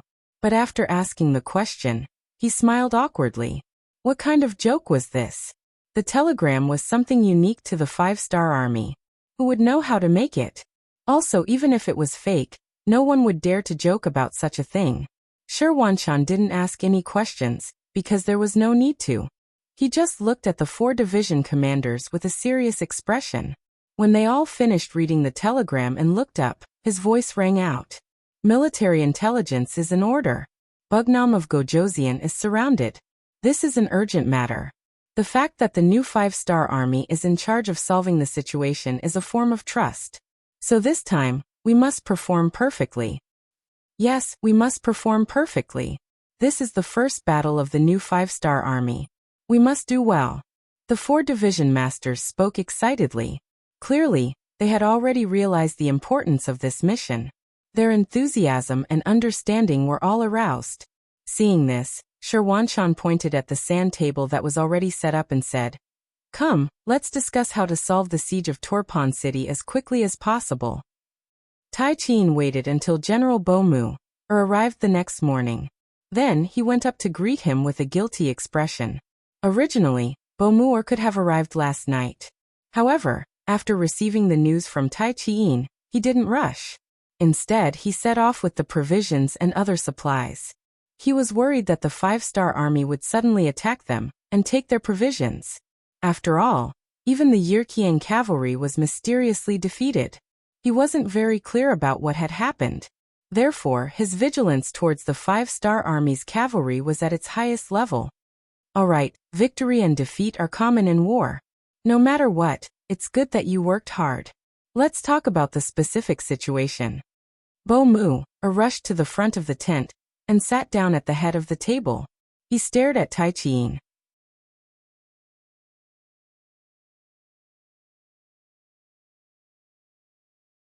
Chapter 1256.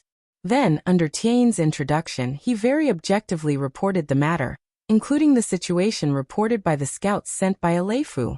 Bo Mu finally knew the whole story, and said with a serious expression, In that case, the 5-star army really has a lot of capable people. The Han people's culture is really broad and profound, and their art of war can't be underestimated. Yes, those 5-star army cavalry didn't fight head-on with us at all. If you charge, they will retreat. If you retreat, they will advance. With all kinds of methods, it is really impossible to guard against them. Tain seemed to have found a confidant, and continued to complain. Alright, although the 5-star army is strong, our Walla cavalry is the elite of the grassland. We don't fear any enemy, and a true warrior will not find excuses for failure. A cold voice came out from Bo Muer's mouth. Although he didn't punish Tying, he still lost the battle, so he definitely didn't have a good expression. Yes. Tying became obedient after being reprimanded. Bo didn't look at Tying again, and instead pondered. He was considering the advantages and disadvantages of both sides. After thinking for a long time, he said with a confident tone, "Since the other side's weakness is that they don't have enough troops, then we will take advantage of this. Come, call all the generals over." The news that Bo had arrived with 70,000 Walla cavalry was immediately seen by the scouts and sent back. In the 5-star army's tent, Suhi's expression became much more serious. He already knew from the information that Bo was very cautious. When he was guarding chaotic Well City, he didn't make a single mistake. He was really one of the most difficult enemies to deal with in the Walla army. This Bo definitely won't advance rashly, unless he doesn't send troops. Once he sends troops, he will definitely advance steadily. Everyone, do you have any good ideas? Suhi hadn't fought with Bo before, so he naturally didn't have much experience. His gaze fell on the other military officers. Everyone was the same as Suhi, who had never fought with Bo before. However, this wasn't the first time they had come into contact with the Walla army. Strictly speaking, the 5-star army had never lost in a real war. This time, they firmly believed that victory was theirs. The commander of the Far Eastern Army's 1st Cavalry Division, Dai Qua, was the first to express his opinion. "Counter soldiers with arms, water with an earthweir. We'll just have to carry a head on our shoulders and see who's the real deal on the battlefield." This wasn't really an opinion, just a kind of attitude. To this, the other generals all nodded in agreement. Suhi knew that there wouldn't be a better way to deal with the enemy in a short period of time. Thus he said, "All right, since that's the case, we'll just stay still and see what methods they have." Suhi didn't mention the matter of taking the initiative to attack.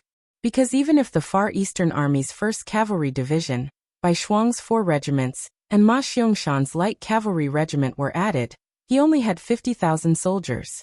Compared to the Walla cavalry, there was still a large gap. With such a large difference in strength, if they were to take the initiative to attack, the first to suffer the same losses would be him. After deciding on the strategy of staying still, the other generals walked out of the tent one by one. When Bai Shuang was about to leave with the others, Suhi called out to him. Only the 2 of them were left in the tent. A nervous and anxious voice sounded. "Commander Bai, the 1st Cavalry Division is currently heavily surrounded. What's the situation like?" I don't know either." Bai Shuang shook his head. He indeed didn't take the initiative to contact Division Commander Tian Hu. Although he was a member of the 1st Cavalry Division, his battlefield wasn't there, so he didn't pay much attention to it. According to the radio regulations set by Yang Qindong, without the permission of the higher-ups, the army was not allowed to communicate privately. This was an ironclad rule.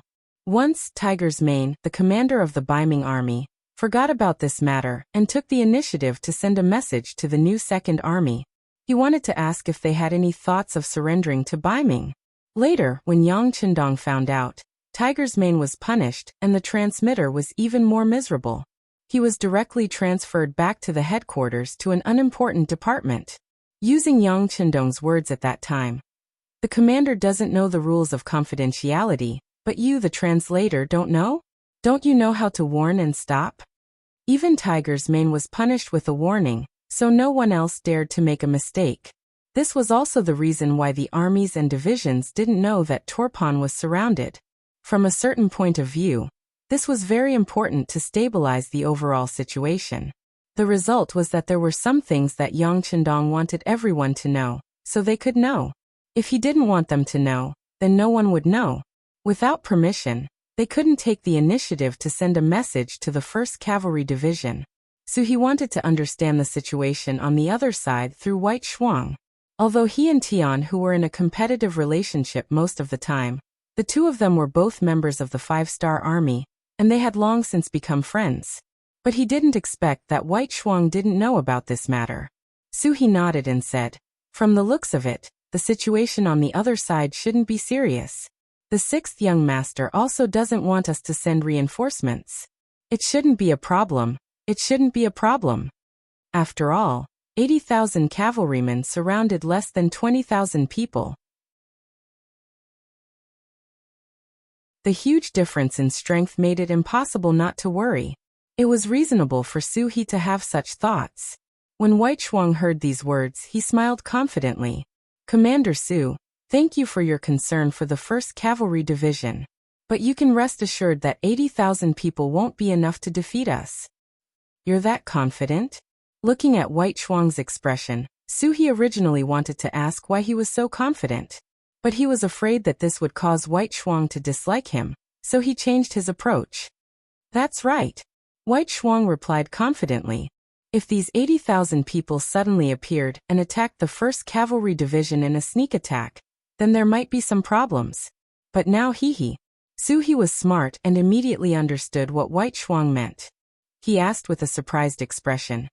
Oh, Commander White, are you saying that Commander Tian who purposely attracted the enemy's attention? At this point, there was no need for White Shuang to hide anything. He immediately replied. Yes, all of this is teacher's idea. The enemy has 1 million soldiers, and we don't have the advantage in terms of numbers. When it comes to understanding the terrain, we are at a disadvantage. That's why we lured the enemy out of its hole. It's hard for some people to think that this is a good opportunity. Actually, from the moment they split up, they were destined to fail. White Shuang wasn't talking nonsense. He had already asked Yang Chendong about this. At first, he didn't know about this plan. When he knew that he could send reinforcements out of Hoboksary, his first thought was to reinforce the 1st Cavalry Division. It wasn't far from Hoboksary, and it was his old unit. It was Yang Chendong who sent him a telegram and explained the situation.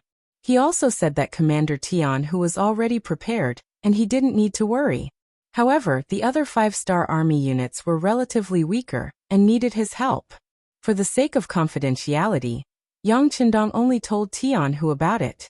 Everyone else was kept in the dark.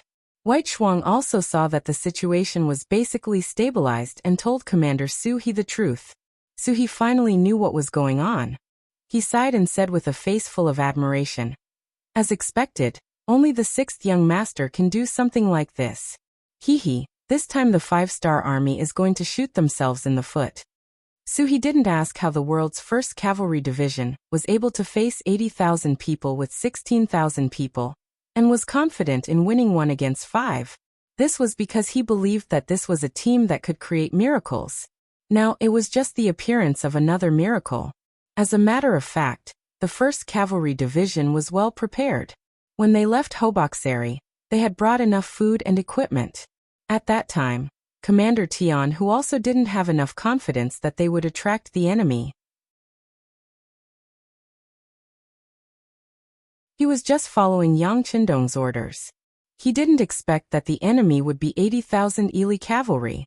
When the scouts at the periphery of the Ala mountain pass reported this to Tian Hu, he was really excited. He was really worried that even if they could attract the enemy, the number of enemies was too small. It wouldn't be enough. Now 80,000 Ili cavalry was enough to fill the 1st Cavalry Division's stomach. Of course, if the 80,000 Iliangli cavalry that surrounded them knew about this, they would probably be fuming mad. After all, they had 80,000 Ili cavalry. Tung Mushi, who didn't know that the 1st Cavalry Division was already prepared, was looking forward to the arrival of the 5-star army's reinforcements. In his eyes, the 16,000 soldiers of the 1st Cavalry Division were already food on a plate. What he needed to do now was to attract more 5-star army, and then fight a big battle to obtain more victory. However, he sent out a lot of scouts, but he didn't see any sign of the 5-star army's reinforcements. This made Tung Mushi, who was originally very confident, feel worried for some reason. Tung Mushi's worry increased day by day. A few days later, he still didn't see any reinforcements from the 5-star army. Instead, he saw the general of the Tushi army with the banner of the Turpan army.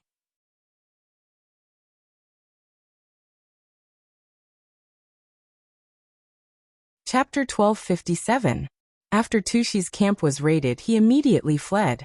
Not only that, he also gathered his troops along the way. Now, the number of cavalry under his command had recovered to 15,000. Although it was only half of his peak, he still had hope in his heart. That was the 80,000 Ely cavalry at the Ayla mountain pass. Tushi, who had already lost, should have done something to make up for his mistakes. However, after being beaten by the 5-star army, coupled with the fact that he did not have enough troops, he did not dare to take the initiative to find trouble with the 5-star army. After thinking about it, he came all the way west to meet up with the Ely cavalry. In Tushi's eyes, if there was a 5-star army on the battlefield that was the easiest to deal with, it would undoubtedly be the heavily surrounded 1st Cavalry Division. Attacking this place was also the most likely way to gain merit. Tushi's arrival made Tung Mushi know a lot of things, but because of this, he became unhappy. Why? It was obvious that this person was here to steal merit from him. Who would be happy if it was someone else? There was no need to mention the fact that the 15,000 Turkmen cavalry were in an extremely sorry state. Their camp had been raided, and their rations were long gone. At this moment, they were all starving. The moment they entered the camp, they started to clamor for food, looking like hungry ghosts that had been reincarnated from starvation. Tung Mushi was confident that even without any external help, it would be easy for his 80,000 cavalrymen to deal with the 16,000 cavalrymen of the 1st Cavalry Division. However, since the other party was here, he could not just ignore them. After all, they were in an alliance and everyone was considered to be allies. Men, prepare some hot food for the Turfan cavalry. Give them some tents and let them rest. In front of Tushi, Tung Mushi gave his orders. Someone immediately went to do it. However, Tushi did not leave immediately. Instead, he came in front of Tung Mushi and said, "Old General Tung, what we need now is not rest, but battle. The current situation is completely different from what we expected. The 5-star army doesn't intend to engage in a large-scale battle at the Ayla mountain pass. They've already made their move. Now that there's no need for this bait to exist, I'm willing to declare war on the 1st Cavalry Division. At the same time, only by resolving the battle here can we send our troops back and join up with the other allied forces to launch a pincer attack on the 5-star army." Tushi wanted to ask for a battle, and said it in such a dignified manner. Even Tingmushi could not find any reason to refuse. In his heart, he was also very worried that the other allied forces would be heavily injured by the 5-star army, which did not play by the rules. "All right, I'll grant your request. However, you have just arrived from afar. You should rest for a day first. Once you have recovered, we will discuss the matter of the battle tomorrow." Tung Mushi agreed, but he did not immediately send out his troops. Previously, he had surrounded the 1st Cavalry Division and did all the defensive work to prevent the enemy from breaking out. Now it was time to change it to an attack. Some of the military arrangements also needed to be adjusted. Tushi, who only wanted to ask for a battle and get a share of the credit, saw that Tingmushi had agreed to his request and left the tent with a satisfied expression. After that, Tingmushi immediately ordered someone to call the other generals over. He needed to discuss a new battle plan and change from defense to offense. In the headquarters of the 1st Cavalry Division, compared to the icy cold outside, it was as warm as spring. This time, the purpose of this operation was to lure the enemy and not to go on a pincer attack like before. Therefore, the various military resources they brought were extremely abundant. Just the amount of charcoal they brought was sufficient. At this moment, the charcoal was burning in the tent, releasing a unique warm aura. Division Commander Tian, who was currently sitting not far away from the charcoal brazier with his eyes closed. There were also 4 other regimental commanders in the tent. They all maintained the same posture and did not speak. It was as if they were waiting for something. "They're here, men." Outside the tent, the 1st Cavalry Division's reconnaissance battalion commander, Uhelu, walked into the tent with an excited expression. As he entered, the 10 eyes of the 5 people in the tent instantly opened, and their gazes shot straight at him. "Division commander, regimental commanders, the enemy's camp has indeed sent a group of enemies. There are about 15,000 of them, and they are currently cooking in the camp. Moreover, many of the generals have left their posts and are heading towards the main tent." After Uhelu finished speaking, he looked at the division commander with a gaze of admiration. The situation he reported was surprisingly similar to Tianhu's analysis. Seeing Uhelu's expression of admiration, Tianhu laughed heartily and said, "Don't look at me like that. This is all the information that teacher sent me in advance. I'm just saying it based on my feelings. Ha ha ha." Although it was said that he had received the information first before coming up with such an analysis, to be able to guess the situation so accurately was not something an ordinary person could do. Tianhu's words caused everyone to laugh. Then they quickly quieted down and focused their gaze on Division Commander Tianhu. "Alright everyone, don't look at me like that. Since everything is going according to the previous plan, what are you waiting for? Let's split up and move. Remember, our 1st Cavalry Division does not make a move. Once we make a move, we have to show our might. We've been surrounded for more than a month.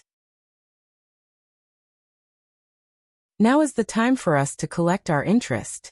When Tianhu said this, his body revealed a strong self-confidence. His gaze was filled with incomparable confidence. That was victory would definitely belong to them. With 16,000 people, they were going to fight 80,000 people. No, it was 95,000 people. If it were any other army, they would not be able to defend well even if they wanted to. However, Suhi wanted to take the initiative to attack. Just this boldness alone was not something an ordinary person could do. Of course, sometimes fighting a war not only depended on courage, but also on strength. Did the 1st Cavalry Division have this kind of strength? The answer was of course yes. They had this kind of strength. Although they were not an all-firearms army like the Cold Vanguard Army, they still had advanced weapons that other cavalry divisions did not have. For example, they had the Big Dipper crossbow. The full name of the Big Dipper crossbow was the Big Dipper steel crossbow. It was a batch of cold weapons manufactured in Yangtze's military factory. Its biggest advantage was that it could fire 7 arrows consecutively.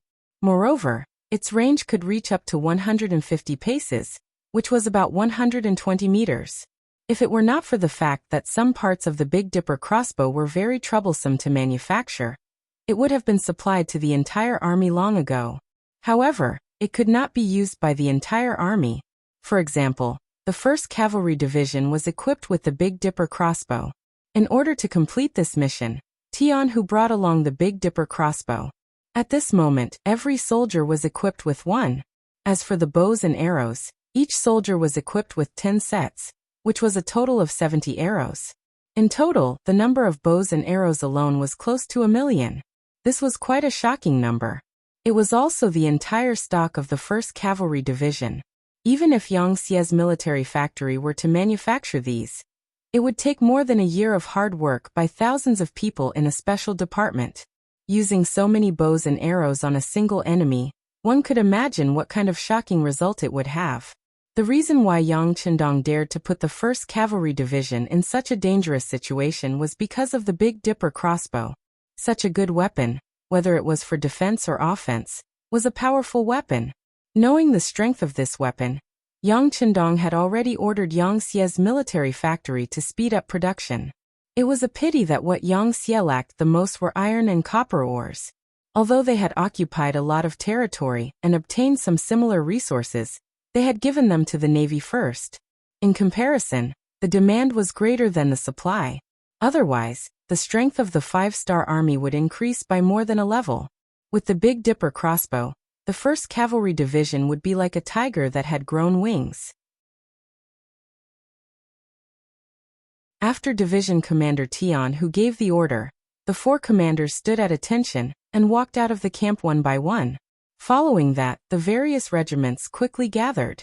Tianhu and Recon Battalion Commander Uhelu each found a regiment and joined the army. A crazy counterattack that had been prepared for a long time began. According to the previous battle plan, the 4 regiments split into 4 different directions and began their counterattack. The first to face the enemy was the 3rd Regiment commander, Huan Lu, who had been a subordinate of Tua Buhua, and Tua Buhua had died at the hands of the Walla cavalry. Because of this, Hu hated anyone who was on good terms with the Walla more than anyone else. When he led a regiment of 4,000 elite cavalrymen out of the camp, they charged towards the 10,000 elite cavalrymen on the west side like wild horses. 3rd Commander, we have to move quickly. After we deal with this, we still have to help the other regiments attack the Southern Empire. Let's end this quickly. Vice Division Commander Hu and Vice Division Commander Lu urged their horses forward as they spoke to Hu Bo, who was also charging forward. Understood. After Hu Bo agreed, her expression did not change, but she waved her whip even faster, leading the 3 regiments to charge towards Ili Bali's army 8 li away. Tingmushi was quite good at leading his troops. Out of the 80,000 soldiers under him, he sent out 40,000 to guard the east, west, and north sides of the Ala mountain pass. The east and west sides each had 10,000 cavalrymen, while the north side was facing Hoboksari city, so he sent 20,000 cavalrymen. The other 40,000 cavalrymen were placed in the south, which was the direction of Ili Bali. This was to ensure that if the situation turned bad, he could retreat quickly. At the same time, in order to prevent the 1st Cavalry Division from suddenly breaking out, he kept the distance between the 2 sides at least 8 miles. This way, even if there were any movements, his troops would have some time to prepare.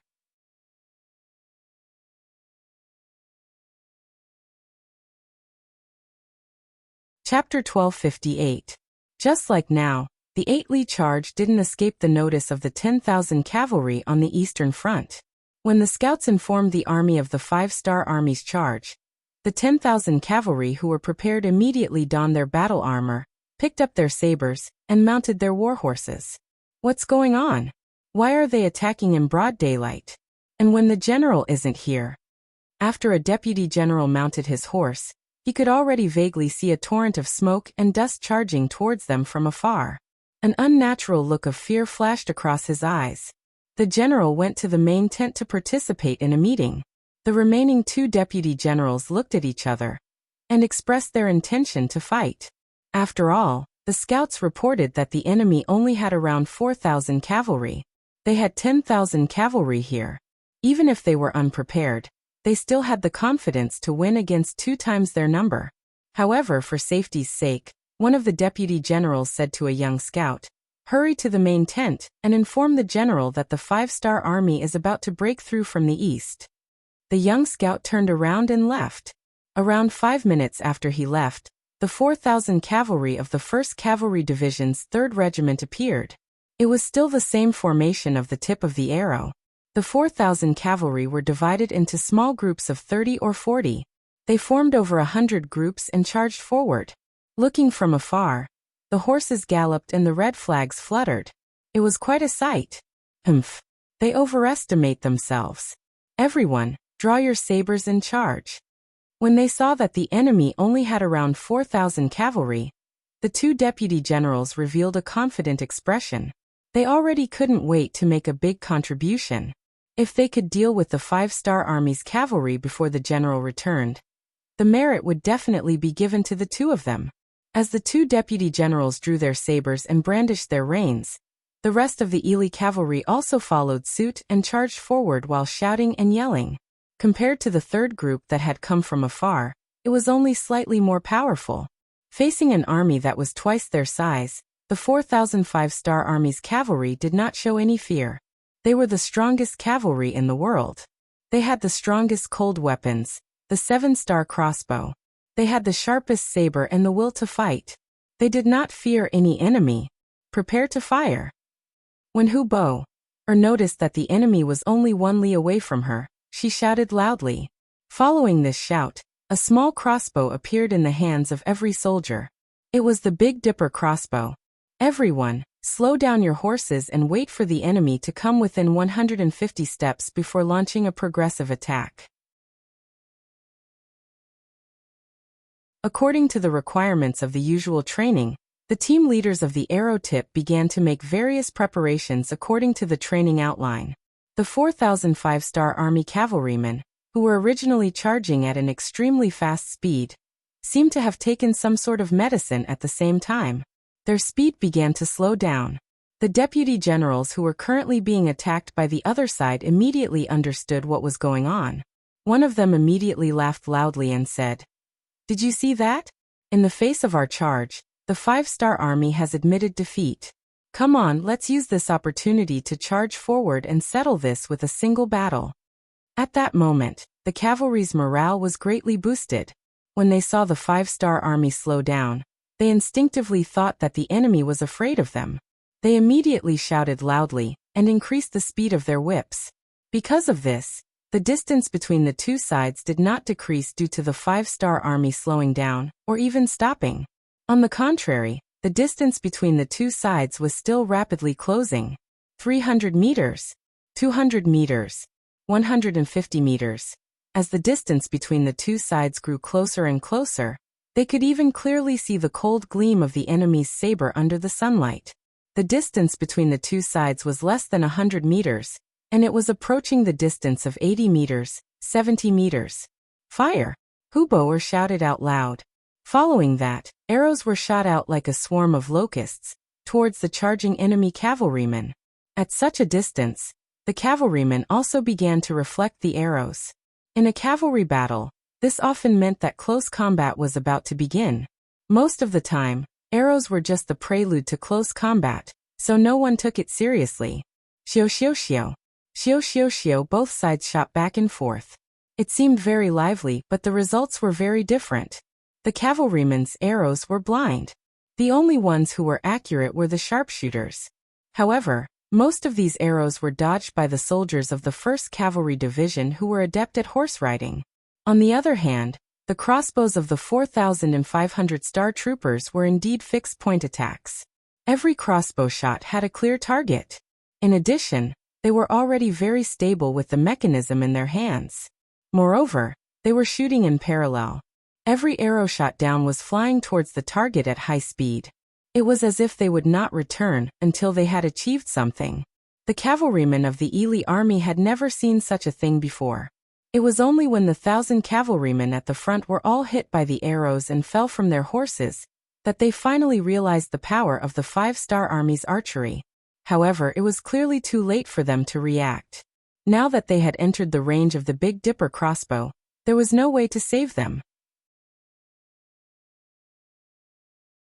As more and more crossbow bolts were fired, more and more of the Ely cavalry were killed by the bolts or fell to the ground from their injuries. The so-called advantage in numbers had now become a living target for the 5-star army. The more people there were, the higher the probability of the arrows hitting the target, and the more cavalrymen fell from their horses. What's going on? When he realized that the number of cavalrymen at the front was decreasing and that he, who was originally in the middle, was about to become the vanguard, one of the deputy generals revealed a puzzled expression. In an instant, this thought flashed through his mind. Before he could react, a crossbow arrow had already pierced through the air and headed straight for his head. It must be said that the deputy general was indeed different from normal soldiers. When he saw a black shadow approaching, he instinctively swung his sword. The crossbow arrow collided with the cavalry sword, and after a crisp ding sound, the arrow flew to the side. However, before the deputy general could react, another crossbow arrow flew over. Another crisp sound of collision sounded, and the crossbow arrow fell to the ground again. However, the 3rd, 4th, and 5th crossbow arrow quickly followed. It was clear that the 5-star army's cavalrymen had noticed this deputy general's extraordinariness, and he became the target of their care.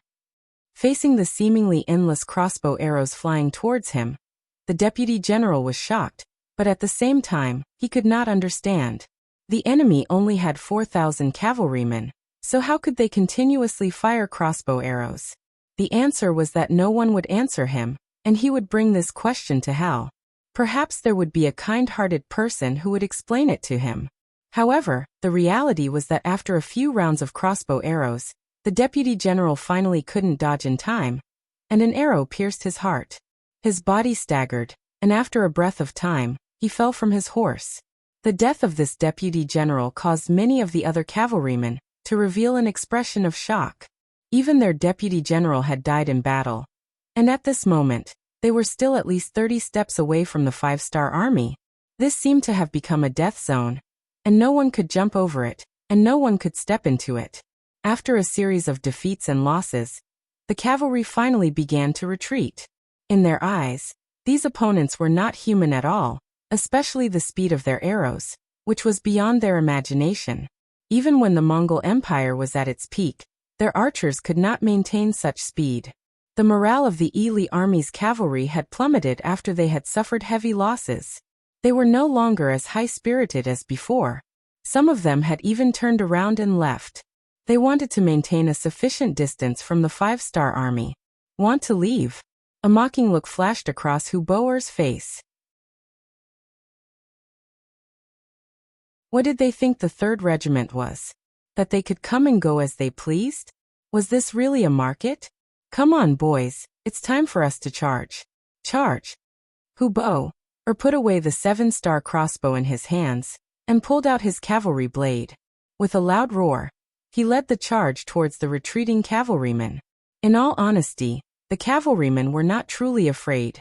They only wanted to retreat a little and maintain a sufficient distance from the 5-star army, so as to not let the crossbows unleash their full power. However, under Huboer's charge, they seemed to have become a defeated army and wanted to turn around and flee.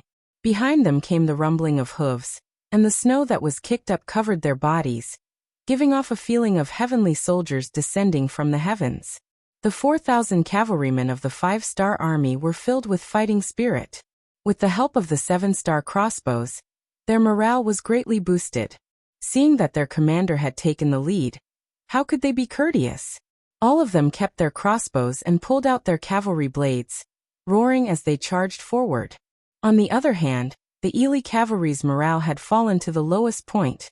They only wanted to turn around and retreat a little. However, the 5-star army took advantage of this opportunity.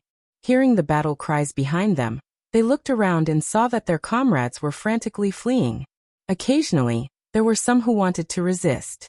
However, when they saw that the situation was about to change, they could only sigh in their hearts before turning around and fleeing together with them. In this way, the retreat became a true retreat. This trick made many of the Ely cavalry feel extremely depressed. However, they did not have any way to turn the situation around. This was because if they stopped and dared to turn around, they would have to face the cold blades and merciless killing intent of the 5-star Corps cavalry. You're tuning in to the Lee May's Sword of Destiny YouTube channel. We're so grateful for your support, and don't forget to subscribe to join us on this incredible journey through captivating stories. Your generosity through donations truly makes a world of difference, as it's the primary source of revenue that allows me to expand and enhance this channel for you. Thank you from the bottom of my heart for being a part of this adventure.